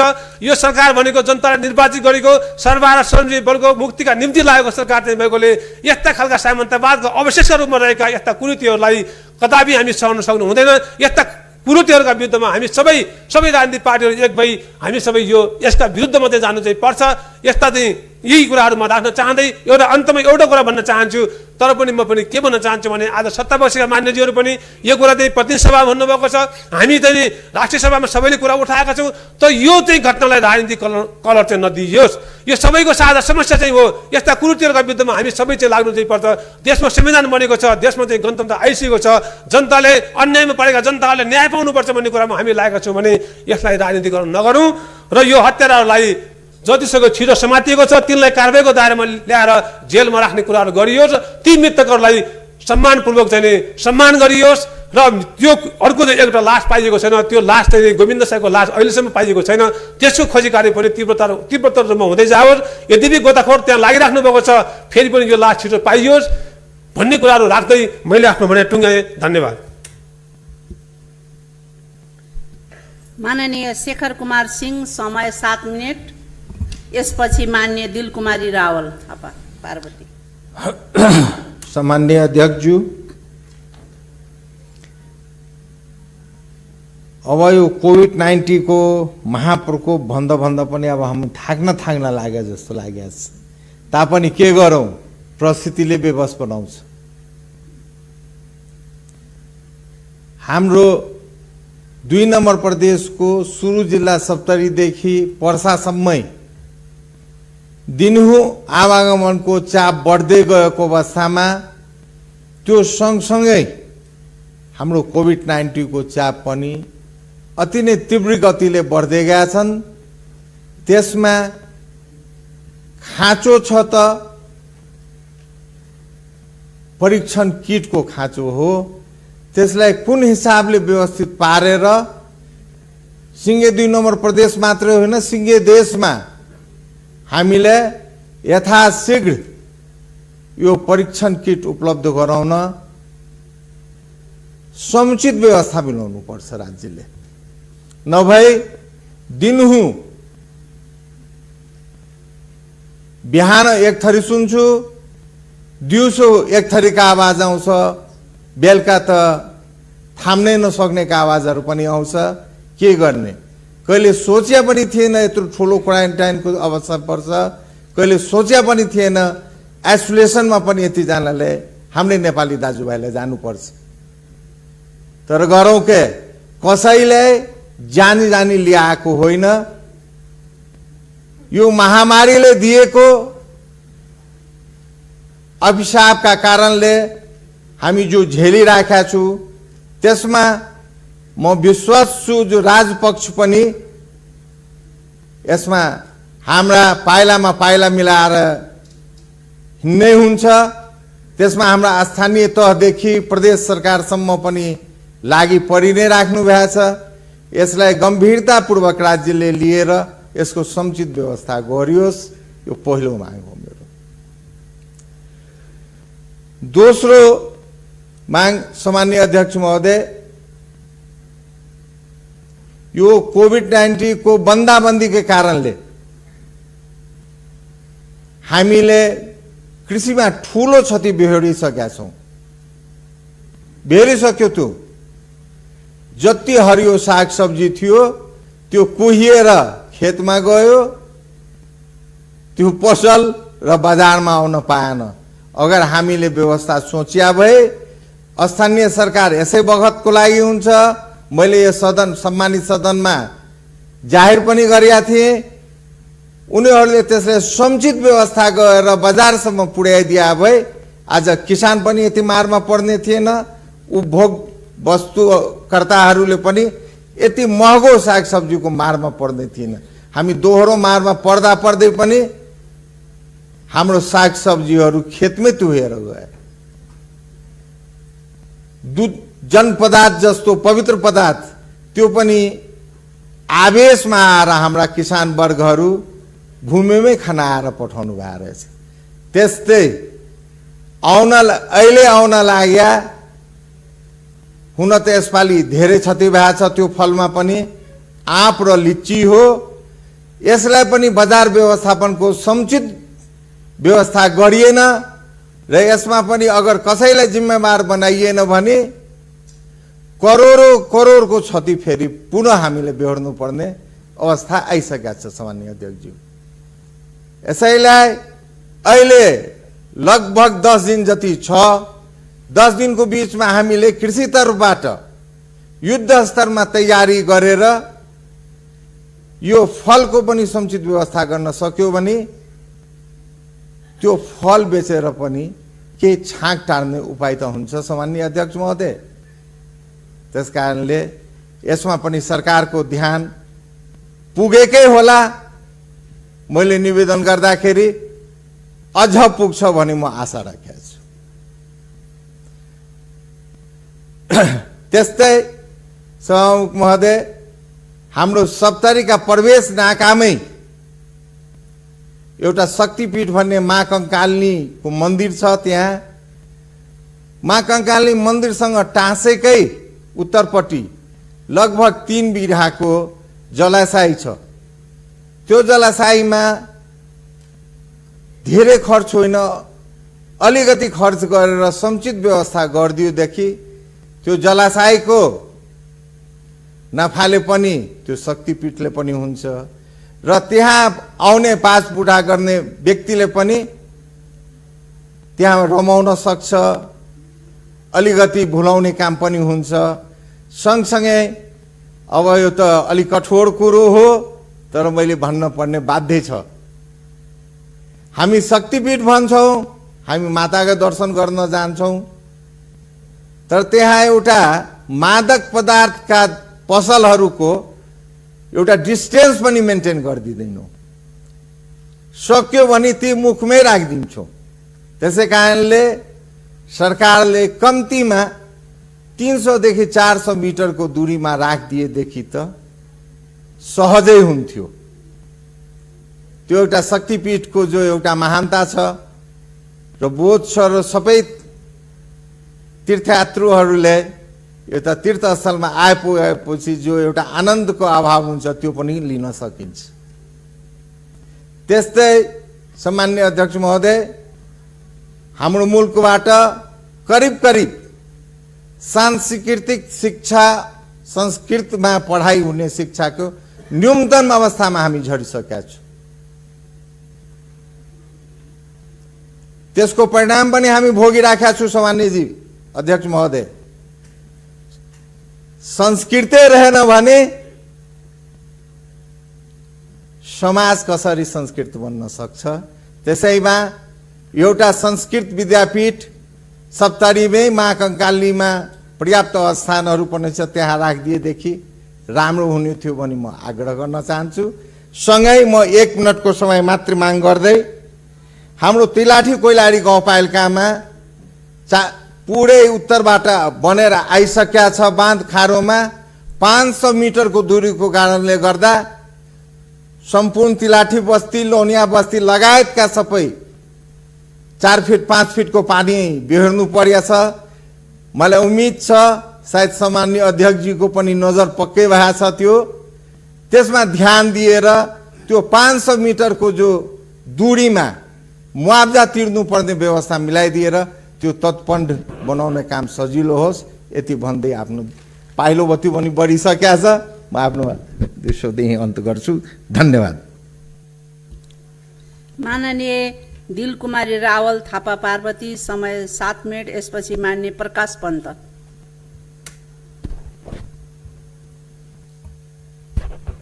सम्माननीय अध्यक्ष महोदय, यस गरिमामय सदनको विशेष बैठकमा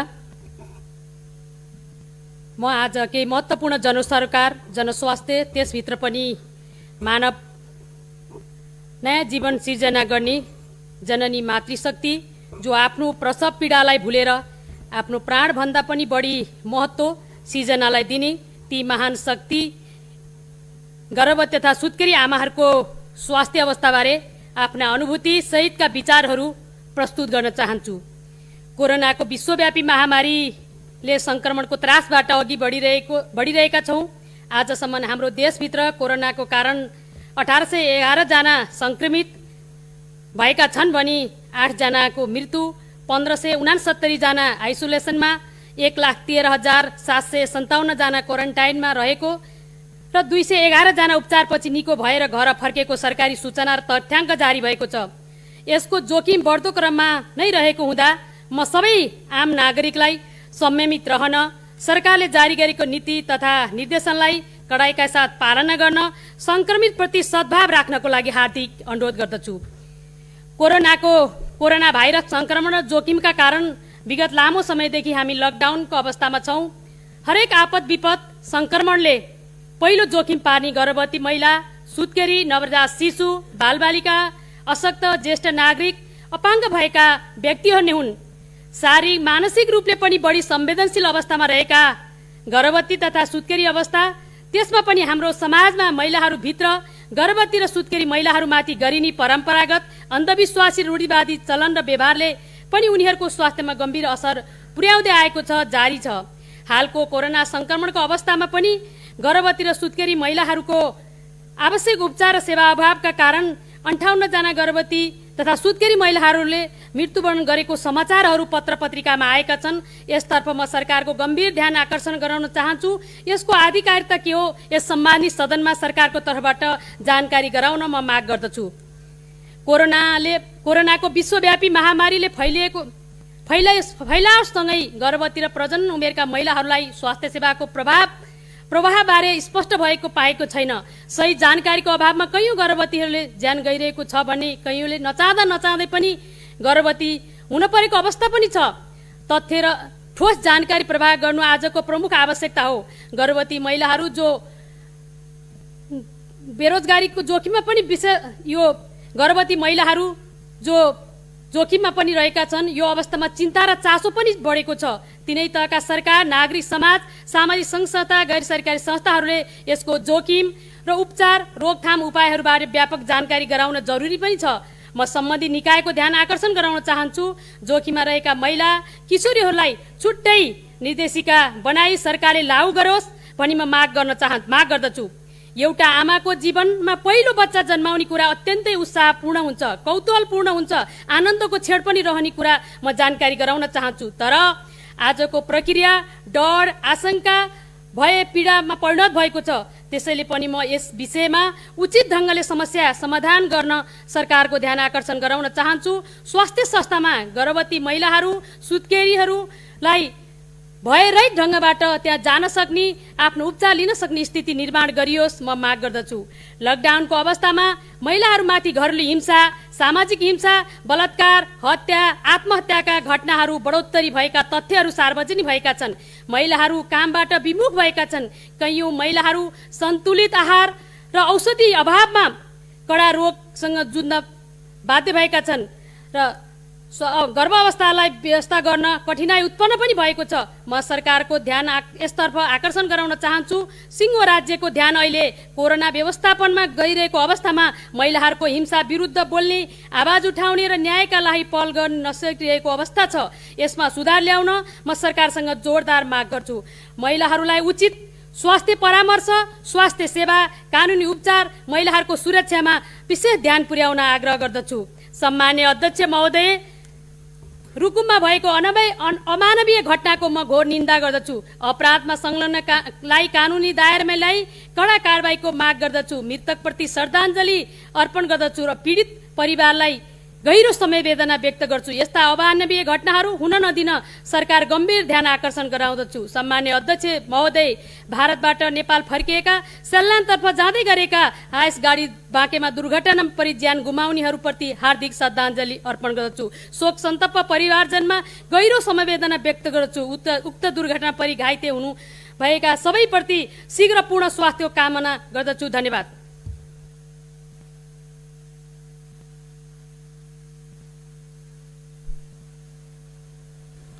माननीय प्रकाश पन्त, समय 7 मिनट। यसपछि मान्य डाक्टर बिमला राई पौडेल। सम्माननीय अध्यक्ष महोदय, आज म सरकारलाई रुकुम पश्चिम र तनहुँको एउटा कुरामा ध्यान आकर्षण गराउन यहाँ उभिरहेको छु। संविधान लेखिँदै गर्दाखेरि मुलुकभर एक प्रकारको आशा थियो, भरोसा र विश्वास थियो कि संविधानमै हामी सबै वर्गका अधिकारहरू लेखिने भए, अधिकार सुनिश्चित हुने भए, जनताका जीवन स्तरमा सुधार आउनेछ, नागरिक स्वतन्त्रता सहित सबै प्रकारका विभेदहरूको अन्त्य हुनेछ भन्ने एउटा विश्वास थियो। सोही अनुरूप नेपालको वर्तमान संविधानको प्रस्तावनामा नै सबै प्रकारका विभेद र उत्पीडनको अन्त्य गर्ने कुरा उल्लेख गरिएको छ। आर्थिक समानता, समृद्धि र सामाजिक न्यायको सुनिश्चित गर्न र समतामूलक समाजको निर्माण गर्ने कुरा त्यहाँ सङ्कल्प समेत गरिएको छ। मौलिक हकको व्यवस्था गरिएको छ। संविधानमै विभिन्न वर्गको मौलिक हकको उपचारको समेत व्यवस्था गरिएको छ। तर यी सारा दस्तावेजहरूलाई खिल्ली उडाउँदै रुकुम पश्चिमको नृशंस मानव हत्याकाण्डले यसको खिल्ली उडाएको छ। रुकुम पश्चिमको उक्त घटना सामाजिक विभेद र विसङ्गतिको पराकाष्ठ थियो। मानव समुदायभित्रको कलङ्क हो यो। पटक पटक विभिन्न बहानामा मुलुकका विभिन्न स्थानमा दलितमाथि भएका यस्ता घटनाहरू, त्यो चाहे हत्या हिंसा होस्, दहेजको कुरा होस्, बलात्कार पछिको हत्या होस्, पानी पँधेरो छैछिटोका कुराहरू हुन्, यी सबै कुराहरूले मानव अधिकार र सुशासनको धज्जी उडाइरहेकै छ। हाम्रा सभ्यता र संस्कारलाई यसले गिच्चाइरहेको पनि छ। मानव जीवनलाई संवेदनहीन, मानवहीनता र निरस र फिक्का बनाइरहेकै छ। कानुनी रूपमा जातीय विभेद र छुवाछुत दण्डनीय हुने व्यवस्था छ तापनि नयाँ संविधान र नयाँ व्यवस्था परिवर्तनपछि नेपालमा अझै पनि यस्ता घटना हुनु अत्यन्तै दुःखद र निन्दनीय छ। गैर दलित प्रेमिकालाई बिहे गर्न जाजरकोटबाट आएका युवाहरूको समूहलाई ढुङ्गामुढा गरेर लखेटियो। 6 जनालाई मारियो र भेरी नदीमा बगाइयो। केही भेरी नदी तरेर जाजरकोट पुगे। हेर्नुहोस् त कत्रो आपद विपद छ त्यहाँ, कत्रो अमानवीयता छ त्यहाँ। दलित भएकै कारण ज्यान गुमाउनु पर्ने होनहार दलित युवा समूहमाथि यस प्रकारको चरम र कारुणिक आक्रमणले हाम्रो सभ्यता र कानुनी शासनको समेत धज्जी उडाएको छ। दुनियाँका अगाडि हामीलाई लज्जित बनाएको छ। दलित नागरिकका संवैधानिक र मौलिक हकहरू दलित युवाहरू सँगसँगै भेरी नदीमा बगेका छन्। इतिहासमा सभ्यताको कलङ्कका रूपमा रहिरहने अमानवीय र क्रूर यस घटनाको सत्य तथ्य पत्ता लगाउन अविलम्ब संसदीय र सर्वपक्षीय समिति गठन गरियोस्। केही निश्चित मानिसहरूले गरेका आक्रमणका कारण पुरै गाउँ र समाजलाई नै बदनाम गराउने र दोषीलाई जोगाउने षड्यन्त्र कहीँ कतैबाट पनि नहोस्। निर्मला पन्तको प्रकरण यहाँ पुनः नदोहोरियोस्। सामाजिक एकता र सद्भाव कायम राखौँ। देश र दुनियाँलाई स्तब्ध पारेको यो घटनाको फौजदारी अपराध संहिता सहितका विद्यमान कानुन बमोजिम निष्पक्ष गहिरो छानबिन र अनुसन्धान यथाशीघ्र गरियोस्। अपराधीहरू जोसुकै हुन्, हदैसम्मको कडाभन्दा कडा सजायको माग गर्दछु। पीडितहरूलाई आवश्यक क्षतिपूर्तिको व्यवस्था गरियोस्। यस सम्मानित सभा मार्फत नेपाल सरकारसँग यस विषयमा गम्भीर जोरदार माग गर्दछु। घटनामा जीवन गुमाएका सबैप्रति संवेदना छ। श्रद्धाञ्जली छ, परिवारजनहरूमा संवेदना छ र घाइतेहरूको शीघ्र स्वास्थ्य लाभको पनि कामना गर्छु। अध्यक्ष महोदय, म तनहुँको एउटा विषयमा यहाँको गम्भीर ध्यान आकर्षण गराउँछु। म सम्मानित राष्ट्रिय सभा मार्फत तनहुँ जिल्ला शुक्ला गण्डकी नगरपालिका स्थित जेपी कोइराला राष्ट्रिय श्वास प्रश्वास उपचार केन्द्रका बारेमा सरकारको विशेष ध्यान आकर्षण गराउन चाहन्छु। नेपाली राजनीतिका शिखर पुरुष पूर्व प्रधानमन्त्री गिरिजाप्रसाद कोइरालाले शान्ति प्रक्रियादेखि नेपाली जनता र राष्ट्रका लागि पुर्याउनु भएको महत्त्वपूर्ण योगदानलाई उच्च मूल्याङ्कन स्मरण गर्दै उहाँको स्मृतिमा जेपी कोइराला राष्ट्रिय श्वास प्रश्वास उपचार केन्द्र स्थापना भएको थियो। कोइरालाको 2066 साल चैत 7 गतेका दिन श्वास प्रश्वासका कारण नै निधन भएको थियो र त्यसपछि तत्कालीन प्रधानमन्त्री माधव कुमार नेपालको संयोजकतामा उहाँको नेतृत्वको सरकारले 67 वैशाख 5 को मन्त्री परिषदको निर्णय बमोजिम तत्काल 100 शय्याको अस्पताल श्वास प्रश्वास उपचार केन्द्र स्थापना गर्ने निर्णय भएको थियो। हाल जेपी कोइराला राष्ट्रिय श्वास प्रश्वास उपचार विकास समिति गठन आदेश बमोजिम सञ्चालन भइरहेको छ। 73 वैशाख 30 को मन्त्री परिषदको निर्णय बमोजिम तत्कालीन सेतीगङ्गा सामुदायिक अस्पताललाई यस केन्द्रमा हस्तान्तरण गरिएको थियो। तत्पश्चात 73 सालदेखि नै यसले आफ्नो स्वास्थ्य सेवा प्रदान गर्न सुरुवातहरू गरेको छ। यस केन्द्रले 27 बेडको अन्तरङ्ग सेवासहित जनरल अस्पतालको रूपमा दैनिक 100 देखि 150 देखि 200 सम्म बिरामीहरूलाई सेवा प्रदान यसले गरिरहेको छ। श्वास प्रश्वास सम्बन्धी राष्ट्रिय महत्त्वको उपचार केन्द्रलाई सङ्घबाट हटाइएपछि सङ्घीय संसद यसै संसदमा समेत चर्को आवाज उठेपछि पुनः फेरि त्यो सङ्घ मातहत आएको कुरा हामीलाई सर्वविदितै छ। हाल विश्वव्यापी रूपमा फैलिएको श्वास प्रश्वास सम्बन्धी कोरोना भाइरसको उपचारका लागि नेपालकै यो एउटा प्रमुख अस्पताल हुनुपर्ने थियो। तर सरकारले गिरिजाप्रसाद कोइरालाकै नाउँमा भएका कारण राजनीतिक पूर्वाग्रहका कारण यसतर्फ समयमै उचित ध्यान दिएन। श्वास प्रश्वास सम्बन्धी उपचारका लागि दक्षिण एसियामा नै यो एउटा उत्कृष्ट उपचार केन्द्र र अनुसन्धान केन्द्र हुन सक्ने प्रशस्त सम्भावनाहरू छ। तसर्थ म सरकारलाई यस केन्द्रतर्फ नेपाल सरकारको सम्बन्धित मन्त्रालय र सबै निकायहरूलाई म विशेष ध्यान पुगोस्, समयमै ध्यान पुगोस् भन्ने माग पनि गर्न चाहन्छु। सङ्घीय सरकार मातहत रहेको यस केन्द्रको भौतिक पूर्वाधार र जनशक्तिको अभावको कारणले यसले श्वास प्रश्वास सम्बन्धी विशेषज्ञ सेवाहरू सुरु गर्न सकिरहेको छैन। यस सम्बन्धमा तत्काल यसको OEM सर्वे लगायत DPR र भौतिक पूर्वाधारका लागि आवश्यक प्रबन्धहरू गरियोस्, आवश्यक व्यवस्थापनहरू गरियोस्, त्यसतर्फ ध्यानहरू पुर्याइयोस्। पोखराको नजिक र पृथ्वी राजमार्गसँग जोडिएको 740 रोपनी जग्गा कम्पाउन्ड वाल गर्न नसक्दाखेरि अतिक्रमणको चपेटामा परिरहेको छ। हाल तनहुँ जिल्लामा भेटिएका कोरोना सङ्क्रमितलाई यसै केन्द्रमा आइसोलेसनमा राखिएको छ। एउटा मात्र भवन भएको हुँदा OPD सेवा प्रभावित भएको छ। सङ्घीय सरकारको अबका दिनमा यस केन्द्रतर्फ विशेष ध्यान दिन जरुरी छ। नेपाल सरकार र स्वास्थ्य मन्त्रालयले यसतर्फ म गम्भीर ध्यान आकर्षण गर्न चाहन्छु। र साथसाथै यो कोरोनाको चाहिँ के छ भने यो आइसोलेसन वार्डहरू अब 1500 को हाराहारीमा मात्र नेपाल सरकारसँग भएको हुनाले अब अरू सङ्क्रमित बिरामीहरू घरमै बस्नुपर्ने स्थिति, होम क्वारेन्टाइनका कुराहरू पनि आएको छ। बिरामीहरू चाहिँ क्वारेन्टाइनमै बिरामी हुने स्थितिहरू छ, क्वारेन्टाइनमै मरिरहेको स्थितिहरू छ र बिरामीहरू मरेपछि मात्रै कोरोना पुष्टि भएको स्थितिहरू छ। यस स्थितिलाई अन्त्य गरियोस् भन्न चाहन्छु। धन्यवाद। जय नेपाल। माननीय डाक्टर बिमला राई पौडेल, समय 7 मिनट। सम्माननीय अध्यक्षज्यू, अस्ति जेठ 13 गते सप्तरी कञ्चनपुर 11 की 24 वर्ष की एकजना 18 हप्ताको गर्भवती महिला ज्वरो देखिएको कारणले होम क्वारेन्टाइनमा बसेको बेला मृत्यु भएको छ। ती महिला पिसाबको सङ्क्रमणबाट ग्रसित थिइन्, तर पछि उनलाई ज्वरोको, खोकीको लक्षण देखा परेपछि चिकित्सकले होम क्वारेन्टिनमा राखे। 10 दिनको कन्टिन्युअसली ज्वरो पछाडि उनको मृत्यु भएको छ, सङ्क्रमण फैलिएर। र पछि PCR टेस्ट गर्दाखेरि उनीमा नेगेटिभ देखिएको छ। PCR टेस्टले उनलाई कोरोना सङ्क्रमण भएको भनेन। यसरी मृत्यु हुने तिनी सप्तरीकी 24 वर्षीय महिला मात्रै होइनन्। खादबारी नगरपालिका 6 नम्बर वडामा गङ्गा कार्की भन्ने अर्की महिला जो लामो व्यथा, सुत्केरी हुनको लागि लामो व्यथा लागेपछि कहीँ उपचार नपाएर राष्ट्रपति महिला उत्थान कार्यक्रमको हेलिकप्टरले उद्धार गरेर स्वास्थ्य संस्थामा ल्याइ पुर्याउँदाखेरि बचाउन नसकेर मृत्यु भएको छ। यसरी चैत्र 11 को लकडाउनदेखि हालसम्म स्वास्थ्य सेवा विभाग परिवार कल्याण महाशाखाको तथ्याङ्क अनुसार रिपोर्टेड केस मात्रै 30 वटा छन्। गर्भवती र महिलाको मृत्यु भएको रिपोर्टेड केस मात्रै। अनरिपोर्टेड योभन्दा धेरै छन् भन्ने कुरा अघि पूर्ववक्ता सांसदज्यूले पनि भनिसक्नु भएको छ। यसमा पहिला चाहिँ कस्तो थियो भने प्रत्येक वर्ष करिब 80 को हाराहारीमा गर्भवती र सुत्केरी महिलाहरूको ज्यान जान्थ्यो वर्षमा।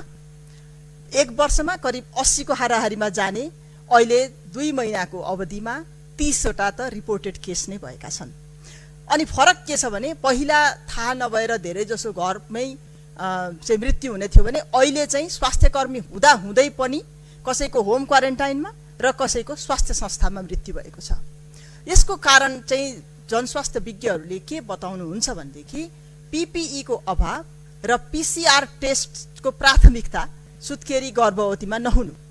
हामीसँग थोरै छ, हामी मान्छौँ, PPE पनि थोरै छ, PCR टेस्ट गर्ने किटहरू पनि थोरै छ, तर प्राथमिकता कता भन्दाखेरि साधारण संक्रमणको साधारण लक्षण हेरेर कोरोना हो कि भनेर उनीहरूलाई क्वारेन्टाइनमै राख्ने, PCR टेस्ट तुरुन्तै नगर्ने र त्यसले गर्दाखेरि धेरै सुत्केरी गर्भवतीहरूको अरू नै कारणले मृत्यु भइराखेको अवस्था देखिएको छ।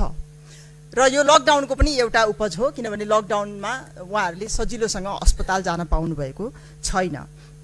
अझै नै पूर्ववक्ता सांसदले भनिसक्नुभयो, यति बेला हामीलाई के लाग्छ भनेदेखि यसरी बढ्दो दर मातृ मृत्युको यति बढ्दो दरलाई कन्ट्रोल गर्नको लागि हामीसँगको अहिलेका निर्देशनहरू पर्याप्त छैनन्। हामीले अहिले चाहिँ अनिवार्य रूपमा यो महिला स्वास्थ्य स्वयंसेविका, स्वास्थ्य चौकी र अस्पतालहरूलाई गर्भवती र सुत्केरी महिलाहरूको लागि भिन्नै खालको निर्देशिका चाहिन्छ, भिन्नै खालको संवेदनशीलता चाहिन्छ र PCR टेस्ट, PPE के जरुरी पर्छ अगाडि नै टेस्ट गरेर त्यसपछि उनीहरूको उपचार यथाशीघ्र हुनुपर्छ भनेर यो खालको निर्देशिका दिन जरुरी छ। यो कुरा म फेरि पनि पूर्ववक्ता सांसदज्यूले भन्नुभएको छ, म त्यसलाई समर्थन गर्दै फेरि पनि यो माग राख्न चाहन्छु। दोस्रो, यो 2 महिनाको अवधिमा थुप्रै आत्महत्या बढेको छ, मानिसहरूमा डिप्रेसन बढेको छ, विशेष गरिकन किशोर किशोरी र विद्यार्थीहरू जुन हिजो एसएलसी दिन भनेर ठिक्क परेका 11 कक्षा 12 कक्षाको जाँच दिन ठिक्क परेका विद्यार्थीहरू घरमा लकडाउन भएका छन्, थुप्रै डिप्रेसनमा छन् यति बेला। र महिला हिंसा असाध्यै बढेको छ।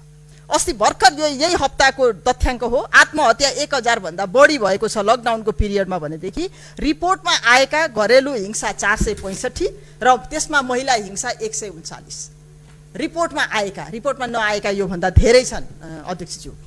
मलाई यसमा चाहिँ अघि हामीले महिला सुत्केरी र गर्भवतीलाई छुट्टै निर्देशिका चाहियो भनेको जस्तै यसमा पनि हामीलाई चाहिँ मनोसामाजिक परामर्शलाई स्थानीयकरण गर्नको लागि, मनोसामाजिक परामर्श बढाउनको लागि र महिला हिंसालाई प्रिभेन्सन गर्नको लागि, महिला हिंसा रोकथामका उपायहरू दह्रो बनाउनको लागि जे गर्नुपर्छ ती सबैलाई अति आवश्यक चाहिँ सुविधा भनेर राख्न पर्यो। अति आवश्यक सुविधा भनेर हामीले धेरै कुराहरू खोलेका छौँ लकडाउनको समयमा।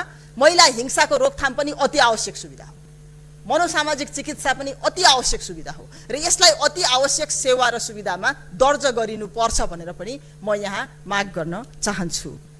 मेरो तेस्रो माग छ, स्थानीय कृषकले उब्जाएका तरकारी र दुध बेच्नका लागि म बसेको ठाउँ कम्तीमा, म 14 नम्बर वडामा बस्छु, ललितपुरको नखीपोट भन्छ, त्यो ठाउँमा स्थानीय किसानले उब्जनी गरेका तरकारी र दुध दहीहरूको पसलहरू प्रशस्तै छ, प्रशस्तहरू खोली पनि राखेको छ, छेउमै भाटबटेनी पनि छ। अनि मैले हेर्छु भाटबटेनी बिहानदेखि बेलुकासम्म कन्टिन्युअसली खुल्छ। ती साना साना किसानहरूले उब्जाएको उब्जनीलाई ल्याएर बिक्री गर्ने साना साना कलेक्सन सेन्टरहरूलाई एकदमै बिहान 3 घण्टा 4 घण्टा खोल्ने, त्यसपछि बन्द, बेलुका खोल्दै नखोल्ने भनिएको छ। दुध खेर गएको छ, कलेक्सन सेन्टरमा बस्ने महिलाहरूको दुखेसो छ, दुध कलेक्सन गर्नुपर्छ, बिहान पनि आउँछ बेलुका पनि आउँछ, बेच्न पाइँदैन, खेर गएको छ। यसले गर्दाखेरि अब औषधि पसल खोलेर बी कम्प्लेक्स मात्रै मान्छेलाई खुवाइराख्ने हो कि दुध दही पनि खान दिने हो। त्यसकारण दुध दहीको पसल, स्थानीय उपजको पसललाई बिहान र बेलुका दुवैचोटि खुल्ला राख्न निर्देशन दिइयोस् भनेर पनि म माग गर्न चाहन्छु। मेरो अन्तिममा एउटा अध्यक्षज्यू 1 मिनट समय पाऊँ, हामी जनताका प्रतिनिधि, हामीलाई जनताले चाहिँ सुनाउँछन्, हामीले यी सबै घटनाका कुराहरू, स्थानीय तहमा भएका अप्ठ्याराका कुराहरू महिला उपप्रमुखहरूसँग बारम्बार छलफल बसेर उहाँहरूले आफ्ना कुराहरू, गुनासोहरू राख्नु भएपछि थाहा पाएका हौँ। अब यो थाहा पाइसकेपछि हामी सम्बोधन गर्न कहाँ जाने? हामीसँग कोरोना सङ्क्रमण व्यवस्थापन समिति छ, कोरोना कन्ट्रोल समिति कमिटी भनेर हामीसँग छ, तर हामीले त्यहाँ हाम्रो पहुँच छैन। हामीले बारम्बार समय माग्दाखेरि पनि समय पनि दिइँदैन। सांसदको हिसाबले हामीले कहाँ गएर यो रिपोर्ट गर्ने हो त्यो पनि थाहा छैन। त्यो भएर म सम्माननीय अध्यक्षज्यूसँग एउटा अनुरोध पनि के गर्न चाहन्छु भने, हामी कम्तीमा राष्ट्रिय सभा भनेको प्रदेश र स्थानीय तहबाट चुनिएर आएका व्यक्तिहरूको हो। उहाँहरूको आवश्यकतालाई सम्बोधन गर्नको लागि हामीले यो समस्याहरू लिएर कहाँ जाने, यस्तो खालको संयन्त्र पनि निर्माण गर्नुपर्छ कि सांसदहरूको एउटा संयन्त्र जसले जति बेला पनि यो कुरालाई सरकारको आधिकारिक ठाउँमा पुर्याउन पाओस्। मन्त्रीज्यूहरूसँग समय माग्दा माग्दा माग्दा भइन्छ, पाइँदैन समय। त्यो भएर यो आधिकारिक रूपमा यो पुर्याउन पाइयोस् गुनासोहरू र त्यसको सम्बोधन गर्न। मान्य सदस्यहरू, विशेष समयमा माननीय सदस्यहरूले बोल्ने क्रम यही समाप्त हुन्छ। माननीय सदस्यहरू, अब म सम्माननीय प्रधानमन्त्री केपी शर्मा ओलीको तर्फबाट माननीय कानुन न्याय तथा संसदीय मामिला मन्त्री डाक्टर शिवमाया तुङ आम्फेलाई नेपालको संविधानको धारा 53 बमोजिम तयार गरिएको आर्थिक वर्ष 2075-76 को नेपाल सरकारको वार्षिक प्रतिवेदन सभा समक्ष पेश गर्न अनुमति दिन्छु।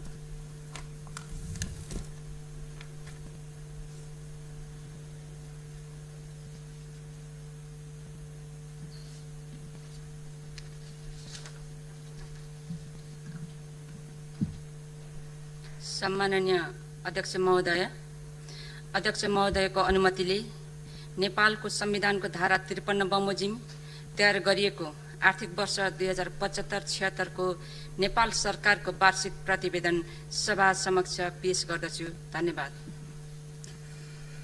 माननीय सदस्यहरू, अब म सम्माननीय प्रधानमन्त्री केपी शर्मा ओलीको तर्फबाट माननीय अर्थमन्त्री डाक्टर युवराज खतिवड़ालाई तथ्याङ्क विधेयक 2076 माथि विचार गरियोस् भन्ने प्रस्ताव प्रस्तुत गर्न अनुमति दिन्छु।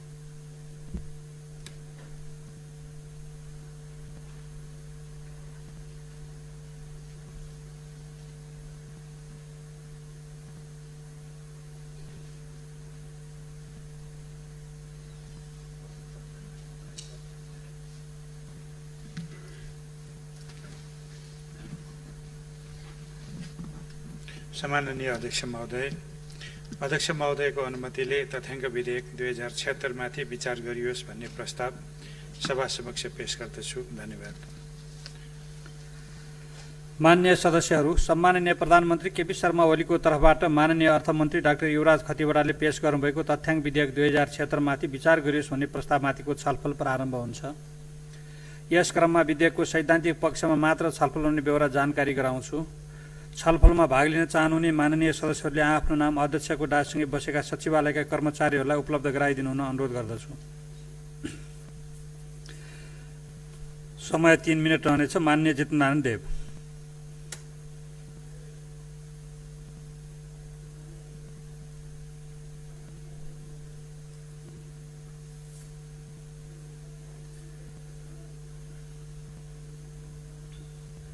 दुईटा विषयमा ध्यान आकर्षण गर्न चाहेको छु यो सैद्धान्तिक छलफलको क्रममा।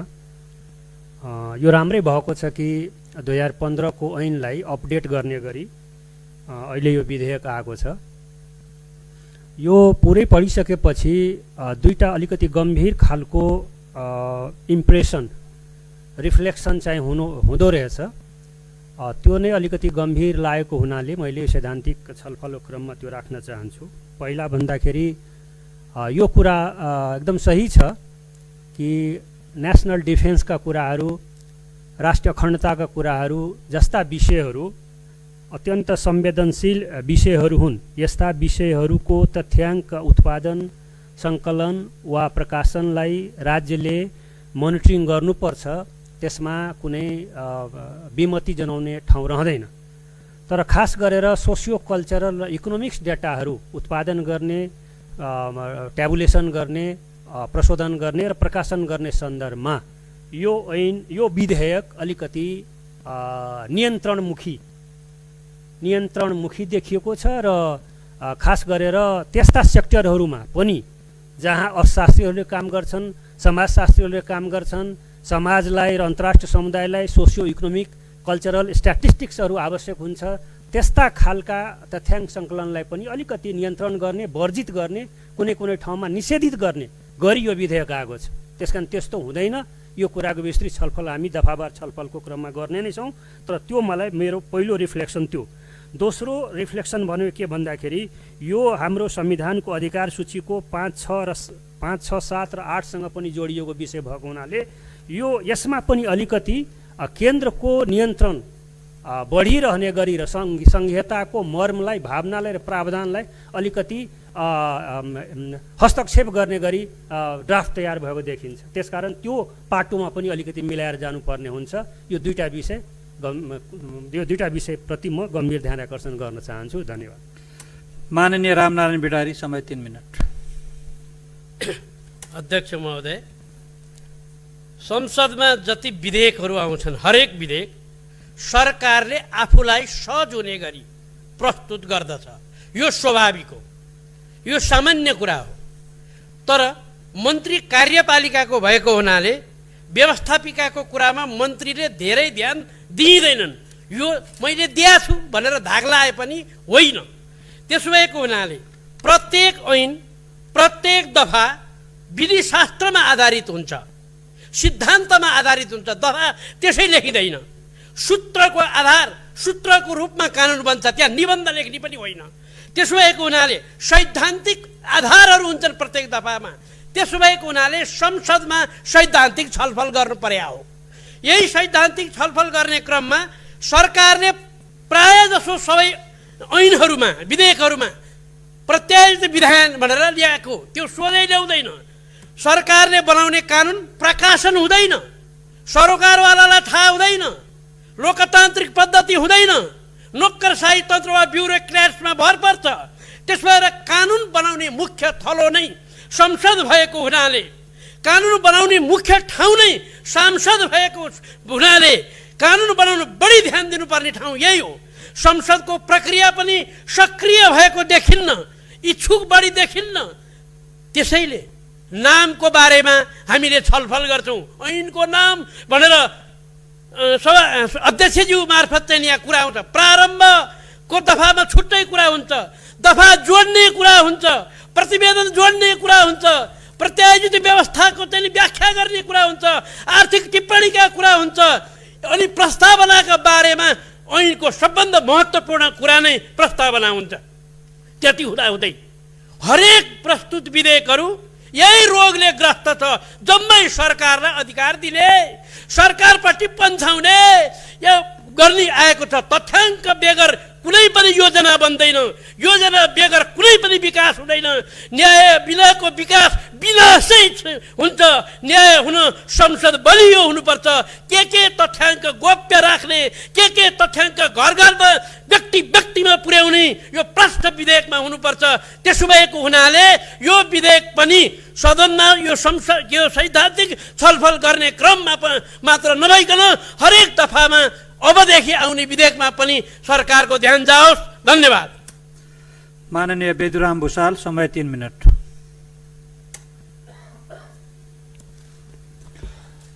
सम्माननीय अध्यक्षज्यू, तथ्याङ्क सम्बन्धी कानुनलाई संशोधन गर्न र एकीकरण गर्न बनेको यो विधेयक 3वटा उद्देश्यले प्रस्तुत भएको देखिन्छ। पहिलो, तथ्याङ्क सम्बन्धी प्रचलित संरचनालाई सङ्घीय व्यवस्था बमोजिम पुनर्संरचना गर्ने। दोस्रो, तथ्याङ्क सम्बन्धी अन्तर्राष्ट्रिय दायित्व पुरा गर्ने। र तेस्रो, तथ्याङ्क उत्पादन, प्रशोधन, भण्डारण, प्रकाशन र वितरणलाई विश्वसनीय र व्यवस्थित गर्ने। यो 3वटा उद्देश्य राखेर आएको यो विधेयकका प्रावधानहरूलाई हेर्दाखेरि, विभिन्न दफाहरूलाई हेर्दाखेरि यो विधेयक चाहिँ आफ्नो उद्देश्यबाट कतै विचलित भयो कि भन्ने जस्तो मैले महसुस गरेँ। खास गरिकन यो कतिपय यस्ता प्रावधानहरू पनि छन् जसले स्वतन्त्र प्राज्ञिक अध्ययनलाई, स्वतन्त्र प्राज्ञिक अनुसन्धानलाई पनि निरुत्साहित गर्न खोजेको हो कि भन्ने देखिन्छ।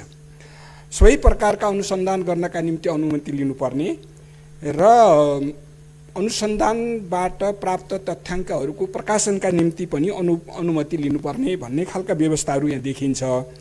यस्तो खालको व्यवस्थाले हाम्रो संविधानले दिएको वाक तथा प्रकाशन सम्बन्धी जो स्वतन्त्रता छ त्यसमा आँच पुर्याउन सक्ने एकातर्फ देखिन्छ भने अर्कोतर्फ प्राज्ञिक अनुसन्धानलाई पनि कतै नियन्त्रण पो हुने हो कि, प्राज्ञिक अनुसन्धान गरिसकेका तथ्याङ्कहरूको प्रकाशनमा पनि कतै नियन्त्रण पो हुने हो कि भन्ने प्रश्न गर्न सकिने, जिज्ञासा राख्न सकिने खालको अवस्था यहाँ देखिन्छ। त्यसो भएको हुनाले यसलाई अलि गम्भीरताका साथ अध्ययन गर्नुपर्ने, विचार गर्नुपर्ने, छलफल गर्नुपर्ने मैले चाहिँ महसुस गरेको छु। निश्चय नै हामीले यसको दफावार छलफलको सन्दर्भमा यसमा छलफल गर्नेछौँ र यो प्रस्तुता सरकारको तर्फबाट पनि यसमा गम्भीरतापूर्वक ध्यान जानुपर्दछ भन्ने मलाई लाग्छ। खास गरिकन आजको समाजमा प्राज्ञिक खालका अनुसन्धानलाई र ती अनुसन्धानबाट आएका तथ्याङ्कहरूलाई प्रकाशन गर्ने स्वतन्त्रतामा चाहिँ हामीले कतैबाट पनि अङ्कुश लागेको जस्तो देखिने गरी कानुन बनाउनु वाञ्छनीय हुँदैन भन्ने लाग्छ र त्यसमा ध्यान पुर्याउँ भन्ने अनुरोधका साथ मेरो भनाइलाई अन्त्य गर्न चाहन्छु। धन्यवाद। माननीय ठगेन्द्र प्रकाश पुरी, समय 3 मिनट।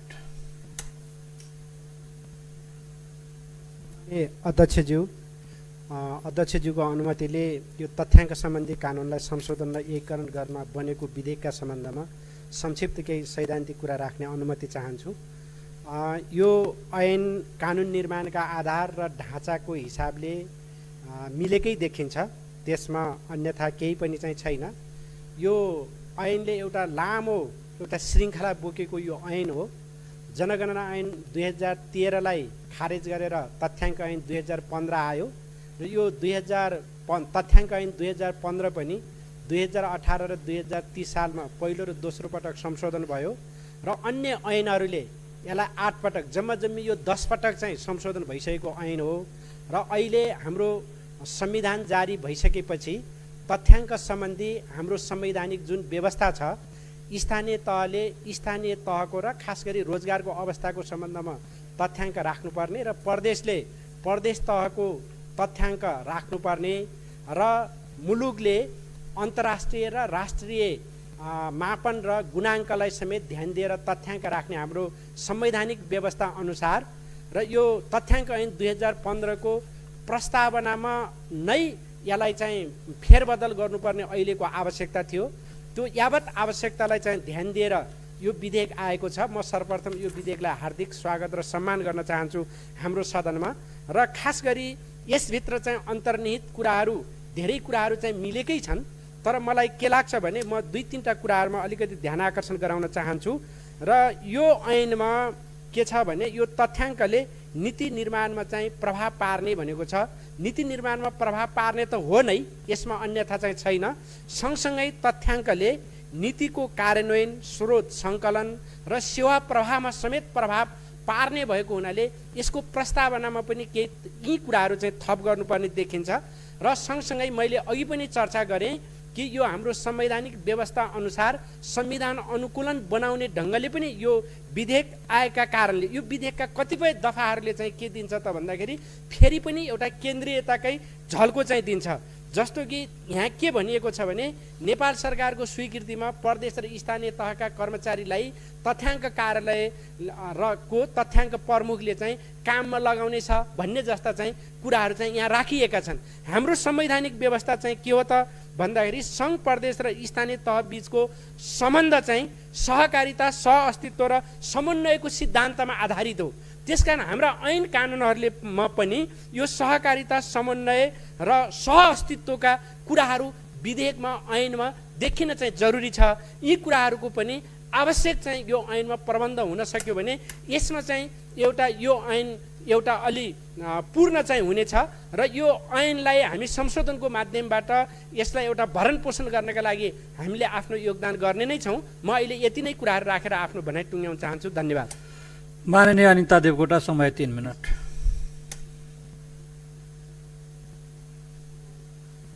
सम्माननीय अध्यक्षज्यू, तथ्याङ्क सम्बन्धी कानुनलाई संशोधन र एकीकरण गर्न बनेको विधेयकको सैद्धान्तिक बहसमा हामी जुटेका छौँ। संविधानले प्रदत्त गरेको अनुसूची अनुसार 5, 6, 7, 8 को अनुसूची अनुसार स्थानीय तह, प्रदेश र सङ्घको यो संविधानले प्रदत्त गरे अनुसारको कार्य अनुसूची अनुसारको यो तथ्याङ्क सम्बन्धी कानुनलाई संशोधन गर्न वाञ्छनीय भएकोले यो विधेयक आएको हुनुपर्छ। यो विधेयक यो ऐन 2015 सालमा बनेको विधेयक अत्यन्त पुरानो भएको छ। संविधान निर्माण भइसकेपछि अब सबै तहको अधिकारहरूलाई सुनिश्चित गर्नको लागि पनि यो विधेयक आएको छ। त्यसैले यो विधेयकमा समावेश गर्नुपर्ने दफावार छलफलमा हामी गर्ने नै छौँ र आर्थिक टिप्पणीमा व्यवहार पर्छ भन्ने कुरा घुमाउरो रूपले स्पष्ट रूपमा आएको छैन। घुमाउरो रूपले व्यवहारको कुराहरू छ, स्पष्ट रूपमा आएको भए अझ राम्रो हुन्थ्यो भन्ने मलाई लागेको छ। र यो ऐन यो विधेयकलाई हामी संशोधन गरिसक्यौँ भने अन्तर्राष्ट्रिय मापदण्ड अनुरूपको हाम्रो तथ्याङ्क सङ्कलन कुराहरू, तथ्याङ्क उत्पादन, प्रशोधन, भण्डार, प्रकाशन, वितरणका कुराहरू विश्वसनीय र व्यवस्थित गर्न बन्ने हुन्छ। तर अहिले यहाँ यो विधेयकमा के देखिएको छ भने नियन्त्रणमुखी अलिकति देखिएको छ। स्वायत्ततातिर हाम्रो ध्यान जान जरुरी हुन्छ। म यहाँलाई उदाहरणका रूपमा भन्न चाहन्छु, शिक्षा मन्त्रालयले तथ्याङ्क विभागलाई पत्राचार गर्यो साक्षरता घोषणा गर्नको लागि र उसले के भन्यो भने तिमीले गराउने जुन फर्म छ त्यसमा निरक्षरताको कोलम हटाइदेऊ, अनि त्यस भए निरक्षरता आउँदैन अनि साक्षरता घोषणा गर्न सजिलो पर्छ भनेर यसरी नियन्त्रणमुखी भयो भने सही तथ्याङ्क आउन सक्दैन। त्यसैले हामीले अब यो ऐनले स्वायत्ततातिर बढी जोड दिनुपर्छ भन्ने कुराहरू म सम्मानित सभाका माध्यमबाट भन्न चाहन्छु र यो ऐन आवश्यक छ। त्यसैले समयमा आएको छ, अझ यसलाई परिष्कृत गराउँ भन्ने भावनाका साथ बिदा हुन्छु। धन्यवाद। जय नेपाल। माननीय कमल ओली, समय 3 मिनट।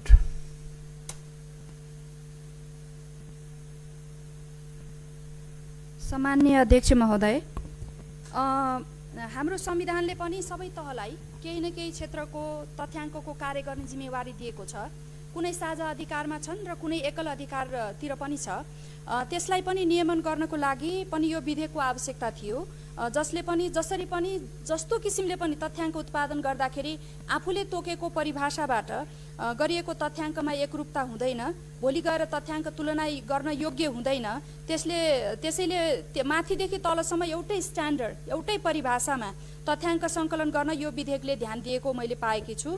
सामान्य अध्यक्ष महोदय, संविधानले सङ्घको तथ्याङ्क विभागलाई अहिले जुन अधिकार दिएको छ नियमन गर्ने, मापदण्ड तोक्ने, त्यो अधिकारलाई इन्फोर्स गर्ने, यो विधेयकबाट सजिलो हुन्छ भनेर पनि यो विधेयक ल्याएको हो र यो विधेयक ठिक छ। र 2015 सालमा ऐन आयो, त्यसको नियमावली 2041 सालमा मात्र आएको देखिन्छ। त्यही ऐन र त्यही नियमावलीबाट अहिलेसम्म नेपालको तथ्याङ्क प्रणाली सञ्चालनमा रहेको देखिन्छ। सामान्य अध्यक्ष महोदय, बदलिदो परिस्थिति अनुसार नयाँ नयाँ प्रविधिको विकास भइसकेको छ, नयाँ क्षेत्रहरूमा तथ्याङ्कहरूको पनि आवश्यकता बढेको छ। जो पायो त्यसैलाई सर्वेक्षण गर्न दिनु पनि अहिले हुँदैन।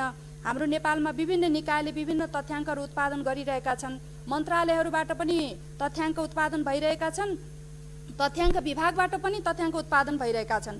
यो विधेयकले मुख्य रूपमा तथ्याङ्क विभागलाई अपग्रेड गर्ने र राष्ट्रिय तथ्याङ्कको कार्यालय बनाउने, त्यसले अन्य निकायहरूलाई पनि तथ्याङ्क सङ्कलन गर्न अधिकार दिने र त्यो तथ्याङ्कको अडिट पनि गर्ने, यो नयाँ कुरा यो विधेयकमा छ। विधि प्रक्रिया मापदण्ड अनुसार सङ्कलन गरेको छ कि छैन, अन्तर्राष्ट्रिय पद्धतिहरू अपनाएको छ कि छैन, यसको क्वालिटीलाई मेन्टेन गर्ने हो भनेर नै यसको नाम परिवर्तन गरेर राष्ट्रिय तथ्याङ्क कार्यालय राख्ने भएको यो विधेयकमा देखिन्छ। सामान्य अध्यक्ष महोदय, अर्को महत्त्वपूर्ण कुरा, यसमा राष्ट्रिय परिषदको व्यवस्था गरिएको छ। यो विधेयकमा कुन सर्वे कहिले आवश्यक छ र कुन सर्वे कसले गर्ने, स्वास्थ्य मन्त्रालयले पनि हेल्थ सम्बन्धी गरिरहेछ, राष्ट्र ब्याङ्कले पनि केही सर्वेहरू गरिरहेछ। त्यसैले यो जसले पनि आफू खुसी अध्ययन गर्दाखेरि तथ्याङ्क लिँदाखेरि मान्छेहरू जो तथ्याङ्क दाताहरू हुन् उनीहरू पनि दिक्क हुने अवस्था भएको हुनाले यसले चाहिँ एकरूपता निर्माण गर्ने भएको हुनाले पनि यो तथ्याङ्क परिषदको व्यवस्था गरिएको छ र यो विधेयकको बारे बाँकी छलफल हामीले पछि गर्नेछौँ। धन्यवाद। माननीय डाक्टर विमला राई पौड्याल, समय 3 मिनट। सम्माननीय अध्यक्षज्यू, पहिलो कुरा त म यो तथ्याङ्क सम्बन्धी यो कानुनलाई संशोधन र एकीकरण गर्न बनेको विधेयकको स्वागत गर्न चाहन्छु। हामीसँग धेरै डिलेमाहरू छन् तथ्याङ्कसँग सम्बन्धित। हामी विशेष गरिकन खोज गर्ने रिसर्च अनुसन्धान गर्ने तबकाले सधैँभरि खप्ने गरेको एउटा अप्ठ्यारो भनेको तथ्याङ्कको उपलब्धता नै हो। कहिले तथ्याङ्क नपाइने, तथ्याङ्क पाएको बेलामा सरकारी निकायसँग तथ्याङ्क छैन, भएको उपलब्ध हुँदैन, उपलब्ध भए खण्डीकृत हुँदैन, बाहिरबाट छ्यापछ्यापी तथ्याङ्कहरू भेटिन्छन्, कुन चाहिँ सत्य हो थाहा हुँदैन, त्यसको रिलायबिलिटी पनि थाहा छैन। अनि प्रयोग गर्यो, पहिले अर्कोले चाहिँ अब त्यो रिभ्यू गर्ने मान्छेले यो तथ्याङ्क गलत छ, यो चाहिँ ठिक छ भनेर अर्को हालिदिन्छ। त्यो खालको डिलेमा हामीले भोगिराखेको हो र यसलाई धेरै हदसम्म अहिलेको यो संशोधनले चाहिँ एकीकृत गर्ने भनेर जुन किसिमले एकीकृत र व्यवस्थित गर्ने भनेर राखिएको छ, यसले यो हाम्रो डिलेमालाई धेरै हदसम्म सम्बोधन गर्छ भन्ने मलाई लाग्छ। त्यस हिसाबमा म यसको स्वागत गर्न चाहन्छु। तथ्याङ्क सङ्कलन गर्ने, व्यवस्थित गर्ने एउटा काम हो, तथ्याङ्कको उपयोग गर्ने अर्को काम हो। तथ्याङ्कको उपयोग चाहिँ हामीले नीति नियम बनाउँदा, कार्यान्वयन गर्दा र हाम्रा कार्यक्रमहरूलाई लक्षित समूहमा पुर्याउनको लागि कुन लक्षित वर्गलाई कुन कार्यक्रम सुट गर्छ, कहाँ लैजानुपर्छ, फोकस कहाँ हुनुपर्छ भनेर निर्णय गर्ने एउटा टुल चाहिँ तथ्याङ्क हो। त्यो भएर उपयोग कसरी गरिन्छ भन्ने कुरा पनि हामीले धेरै विचार गर्नुपर्ने जरुरी चाहिँ मैले देख्छु। पूर्ववक्ता माननीयजीहरूले भनिसक्नु भएको छ, यो अलिकति कन्ट्रोलिङ खालको भयो कि भन्ने चाहिँ मलाई पनि लागेको छ। तथ्याङ्क कलेक्सन गर्नको लागि पनि अनुमति लिनुपर्ने, प्रकाशन गर्न पनि अनुमति लिनुपर्ने, बरु त्योभन्दा तथ्याङ्क कलेक्सन गर्ने, प्रकाशन गर्ने, प्रयोग गर्ने गरून्, तर त्यसको प्रामाणिकता, त्यो आधिकारिकता र प्रमाणित गर्ने व्यवस्था चाहिँ यहाँबाट भइदियो भनेदेखि सबैले प्रमाणित भएकै तथ्याङ्क खोज्छन्। त्यसले गर्दाखेरि अप्रमाणित तथ्याङ्क आउँछन् जान्छन्, तर कन्ट्रोल त हुँदैन भन्ने चाहिँ लाग्ने हो। त्यसमा हामी छलफल गर्न सक्छौँ, दफावार छलफलमा त्यस विषयमा कुरा पनि हुन्छ होला जस्तो चाहिँ मलाई लाग्छ। सबैभन्दा महत्त्वपूर्ण कुरा चाहिँ मलाई अहिले के छ भने हामी दिगो विकास समिति, दिगो विकास लक्ष्यको एउटा पक्षधर पार्टी पनि हौँ, सरकार हौँ। यसमा खण्डीकृत चाहिँ तथ्याङ्कको असाध्यै धेरै जरुरी छ। अहिलेसम्मको एटिच्युड हेर्दा र अहिलेसम्मको चाहिँ काम हेर्दा कस्तो देखिन्छ तथ्याङ्कको भने लिङ्ग र वर्गमा चाहिँ खण्डीकृत गर्ने, तर जात जातिकोमा चाहिँ इथनिसिटीमा जात जातिमा खण्डीकृत गर्न अलि हिचकिचाउने खालको छ। त्यसो चाहिँ हुनु हुँदैन। खण्डीकृतलाई पूर्ण रूपमा खण्डीकृत गरेर जाउँ, सुधार गर्ने ठाउँमा सुधार गरौँ भन्दै म मेरो भनाइ सक्छु। धन्यवाद। मान्य सदस्यहरू, अब म सम्माननीय प्रधानमन्त्री केपी शर्मा ओलीको तर्फबाट माननीय अर्थमन्त्री डाक्टर युवराज खतिवडालाई छलफलमा उठेका प्रश्नहरूको जवाब दिन समय उपलब्ध गराउँछु।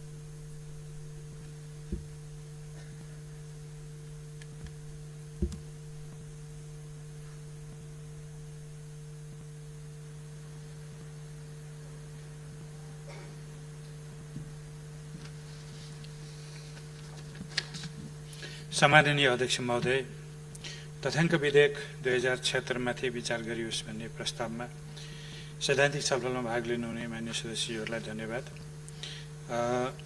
मान्य सदस्यज्यूहरूबाटै यसको बारे व्याख्या पनि भइसकेको हुनाले मैले धेरै थप कुराहरू राख्नु छैन, केही कुराहरूमा स्पष्ट गर्न मात्रै चाहन्छु। नियन्त्रणमुखी हुन खोजेको हो कि भन्ने विषय उठाउनु भएको छ मान्य सदस्यज्यूहरूले। तथ्याङ्क संवेदनशील विषय हो, त्यहाँ भनिएको पनि छ कतिपय हाम्रा राष्ट्रिय सुरक्षासँग सम्बन्धित विषयहरू, सामाजिक सद्भावसँग सम्बन्धित विषयहरू, शान्ति सुरक्षासँग सम्बन्धित कतिपय विषयहरू र व्यक्तिको गोपनीयतासँग सम्बन्धित विषयहरू, ती विषयहरूमा हामी संवेदनशील सबै हुनैपर्छ।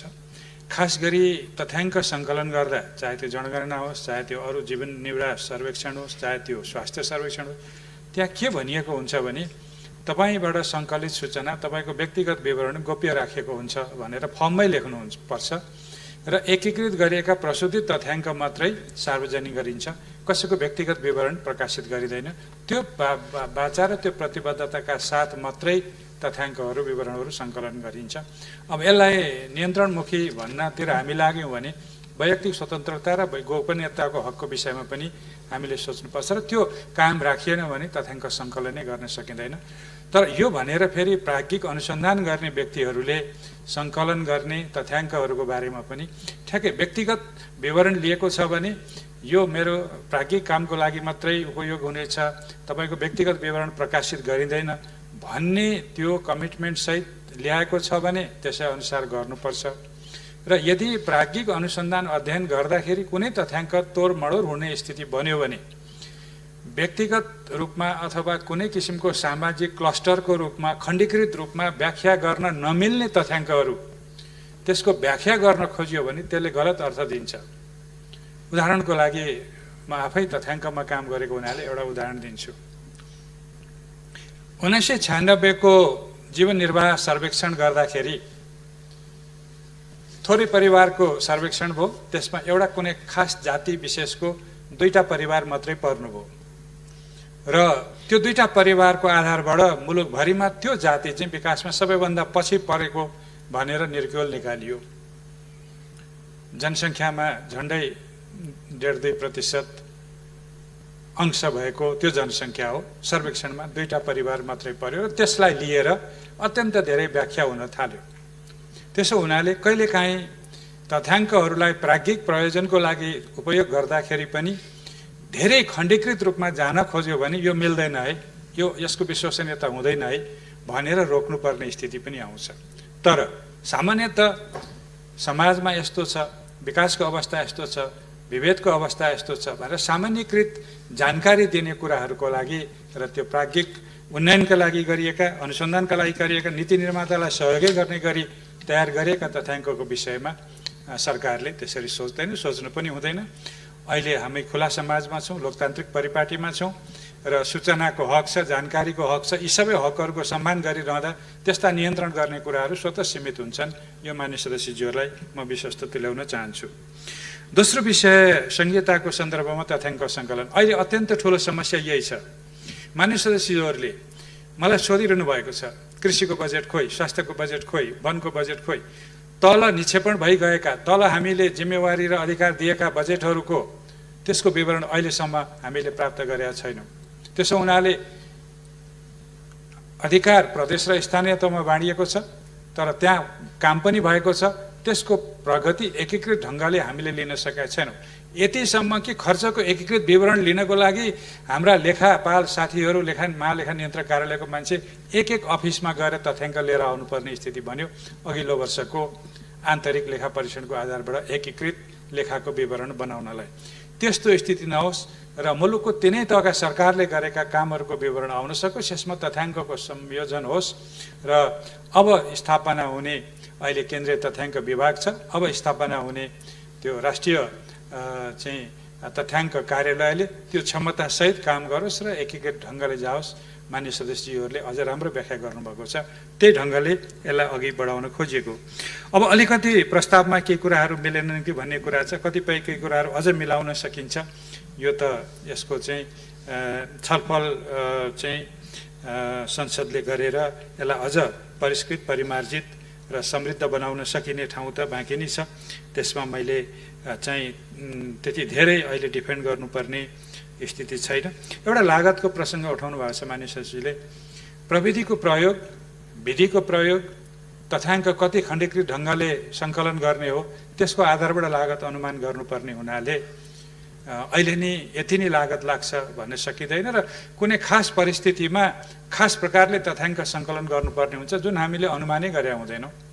उदाहरणको लागि कोभिडको कारणले के नोक्सानी भयो, कस्तो भएको छ भनेर तथ्याङ्क विभागले, अहिलेको तथ्याङ्क विभागले सङ्कलन गर्ने भने त्यसको लागत कति लाग्छ भनेर अहिले नै ऐनमा चाहिँ हामीले सोच्न सक्दैनौँ। भोलि कुनै विपदको कुराहरू होला। त्यसकारणले यस्तो तथ्याङ्कहरू जो तत्कालीन हामी कुनै राज्यको दायित्व निर्वाह गर्नको लागि उपयोग हुने होस्, चाहे त्यो योजना निर्माण गर्नको लागि होस्, चाहे निर्माण भएको योजना कार्यान्वयन भएपछि त्यो ठिक भयो कि भएन भनेर पृष्ठ पोषणको लागि अथवा चाहिँ जानकारी लिनको लागि होस्। त्यसो भएको हुनाले नियमित बजेटका प्रक्रियाबाट यो संसदमै आउने विनियोजन विधेयकको माध्यमबाट त्यो कार्यालयको बजेट विनियोजन हुन्छ। त्यसकारणले त्यो छुट्टै कुनै हामीले अहिले त्यसमा धेरै चिन्ता गर्नुपर्ने स्थिति हुन्छ जस्तो मलाई लाग्दैन। र अन्त्यमा चाहिँ यो खण्डीकृत तथ्याङ्कको बारेमा पनि केही कुरा भन्नुपर्छ।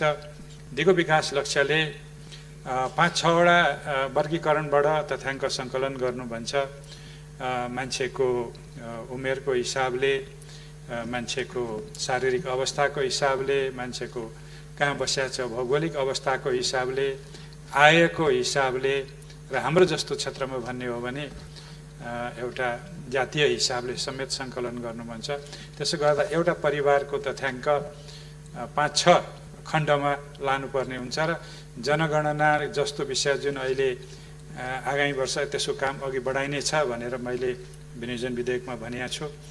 त्यसको लागि जनगणनाको चाहिँ मान्यता अनुसार जाने हो भने त्यो प्रश्नावली भरेर जम्मा गर्नै फेरि अर्को महाभारत हुने स्थिति रहन्छ। त्यसो हुनाले हामी सम्पूर्ण जनगणनाहरू अथवा हाम्रा सेन्ससहरू एकदम थोरै डेटाबाट गर्ने र अलिकति डिटेलमा जानु पर्यो भने सर्वेबाट जाने चलन हुन्छ, सर्वेक्षणबाट जाने हुन्छ। त्यो दुइटै कुरालाई यसले समेट्छ। त्यसो हुनाले हामीले छिटो राष्ट्रिय तथ्याङ्क लिने कुराहरू र खण्डीकृत लिने कुराको लागि पनि यो कानुनले कुनै बाधा गर्दैन र अझ त्यसलाई परिष्कृत ढङ्गले अघि बढाउने गरी नै सहयोग गर्छ। त्यसो भएको हुनाले यो जुन मैले प्रस्ताव गरेको छु तथ्याङ्क विधेयक, यसलाई स्वीकार गरिदिनु हुन अनुरोध गर्दै बिदा हुन चाहन्छु। धन्यवाद। माननीय सदस्यहरू, तथ्याङ्क विधेयक 2076 माथि विचार गरियोस् भन्ने प्रस्तावमाथिको छलफल यहीँ समाप्त हुन्छ। माननीय सदस्यहरू, अब म तथ्याङ्क विधेयक 2076 माथि विचार गरियोस् भन्ने प्रस्तावलाई निर्णयार्थ प्रस्तुत गर्दछु। यो प्रस्तावको पक्षमा हुने माननीय सदस्यहरूले हुन्छ भन्नुहोला र यसको विपक्षमा हुने माननीय सदस्यहरूले हुन्न भन्नुहोला। यो प्रस्तावको पक्षमा हुने माननीय सदस्यहरूले हुन्छ भन्नुहोस्। यो प्रस्तावको विपक्षमा हुने माननीय सदस्यहरूले हुन्न भन्नुहोस्। हुन्न भन्ने आवाज सुनिएन, तसर्थ तथ्याङ्क विधेयक 2076 माथि विचार गरियोस् भन्ने प्रस्ताव सर्वसम्मतिले स्वीकृत भएको घोषणा गर्दछु। माननीय सदस्यहरू, तथ्याङ्क विधेयक 2076 माथि संशोधन प्रस्ताव राख्न चाहनुहुने माननीय सदस्यहरूले राष्ट्रिय सभा पहिलो संशोधन नियमावली 2075 को नियम 106 बमोजिम राष्ट्रिय सभा अन्तर्गतको विधेयक शाखामा संशोधन प्रस्ताव दर्ता गर्न सक्नुहुने बेहोरा जानकारी गराउँछु। माननीय सदस्यहरू, अब म सम्माननीय प्रधानमन्त्री केपी शर्मा ओलीको तर्फबाट माननीय अर्थमन्त्री डाक्टर युवराज खतिवडालाई अनुगमन तथा मूल्याङ्कन विधेयक 2076 लाई दफावार छलफलका लागि विधान व्यवस्थापन समितिमा पठाइयोस् भन्ने प्रस्ताव प्रस्तुत गर्न समय उपलब्ध गराउँछु।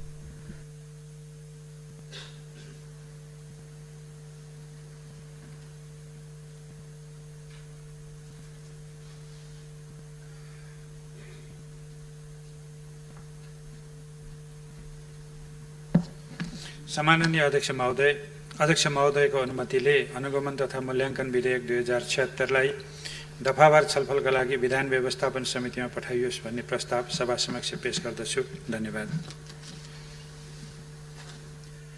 माननीय सदस्यहरू, अब म अनुगमन तथा मूल्याङ्कन विधेयक 2076 लाई दफावार छलफलका लागि विधान व्यवस्थापन समितिमा पठाइयोस् भन्ने प्रस्तावलाई निर्णयार्थ प्रस्तुत गर्दछु।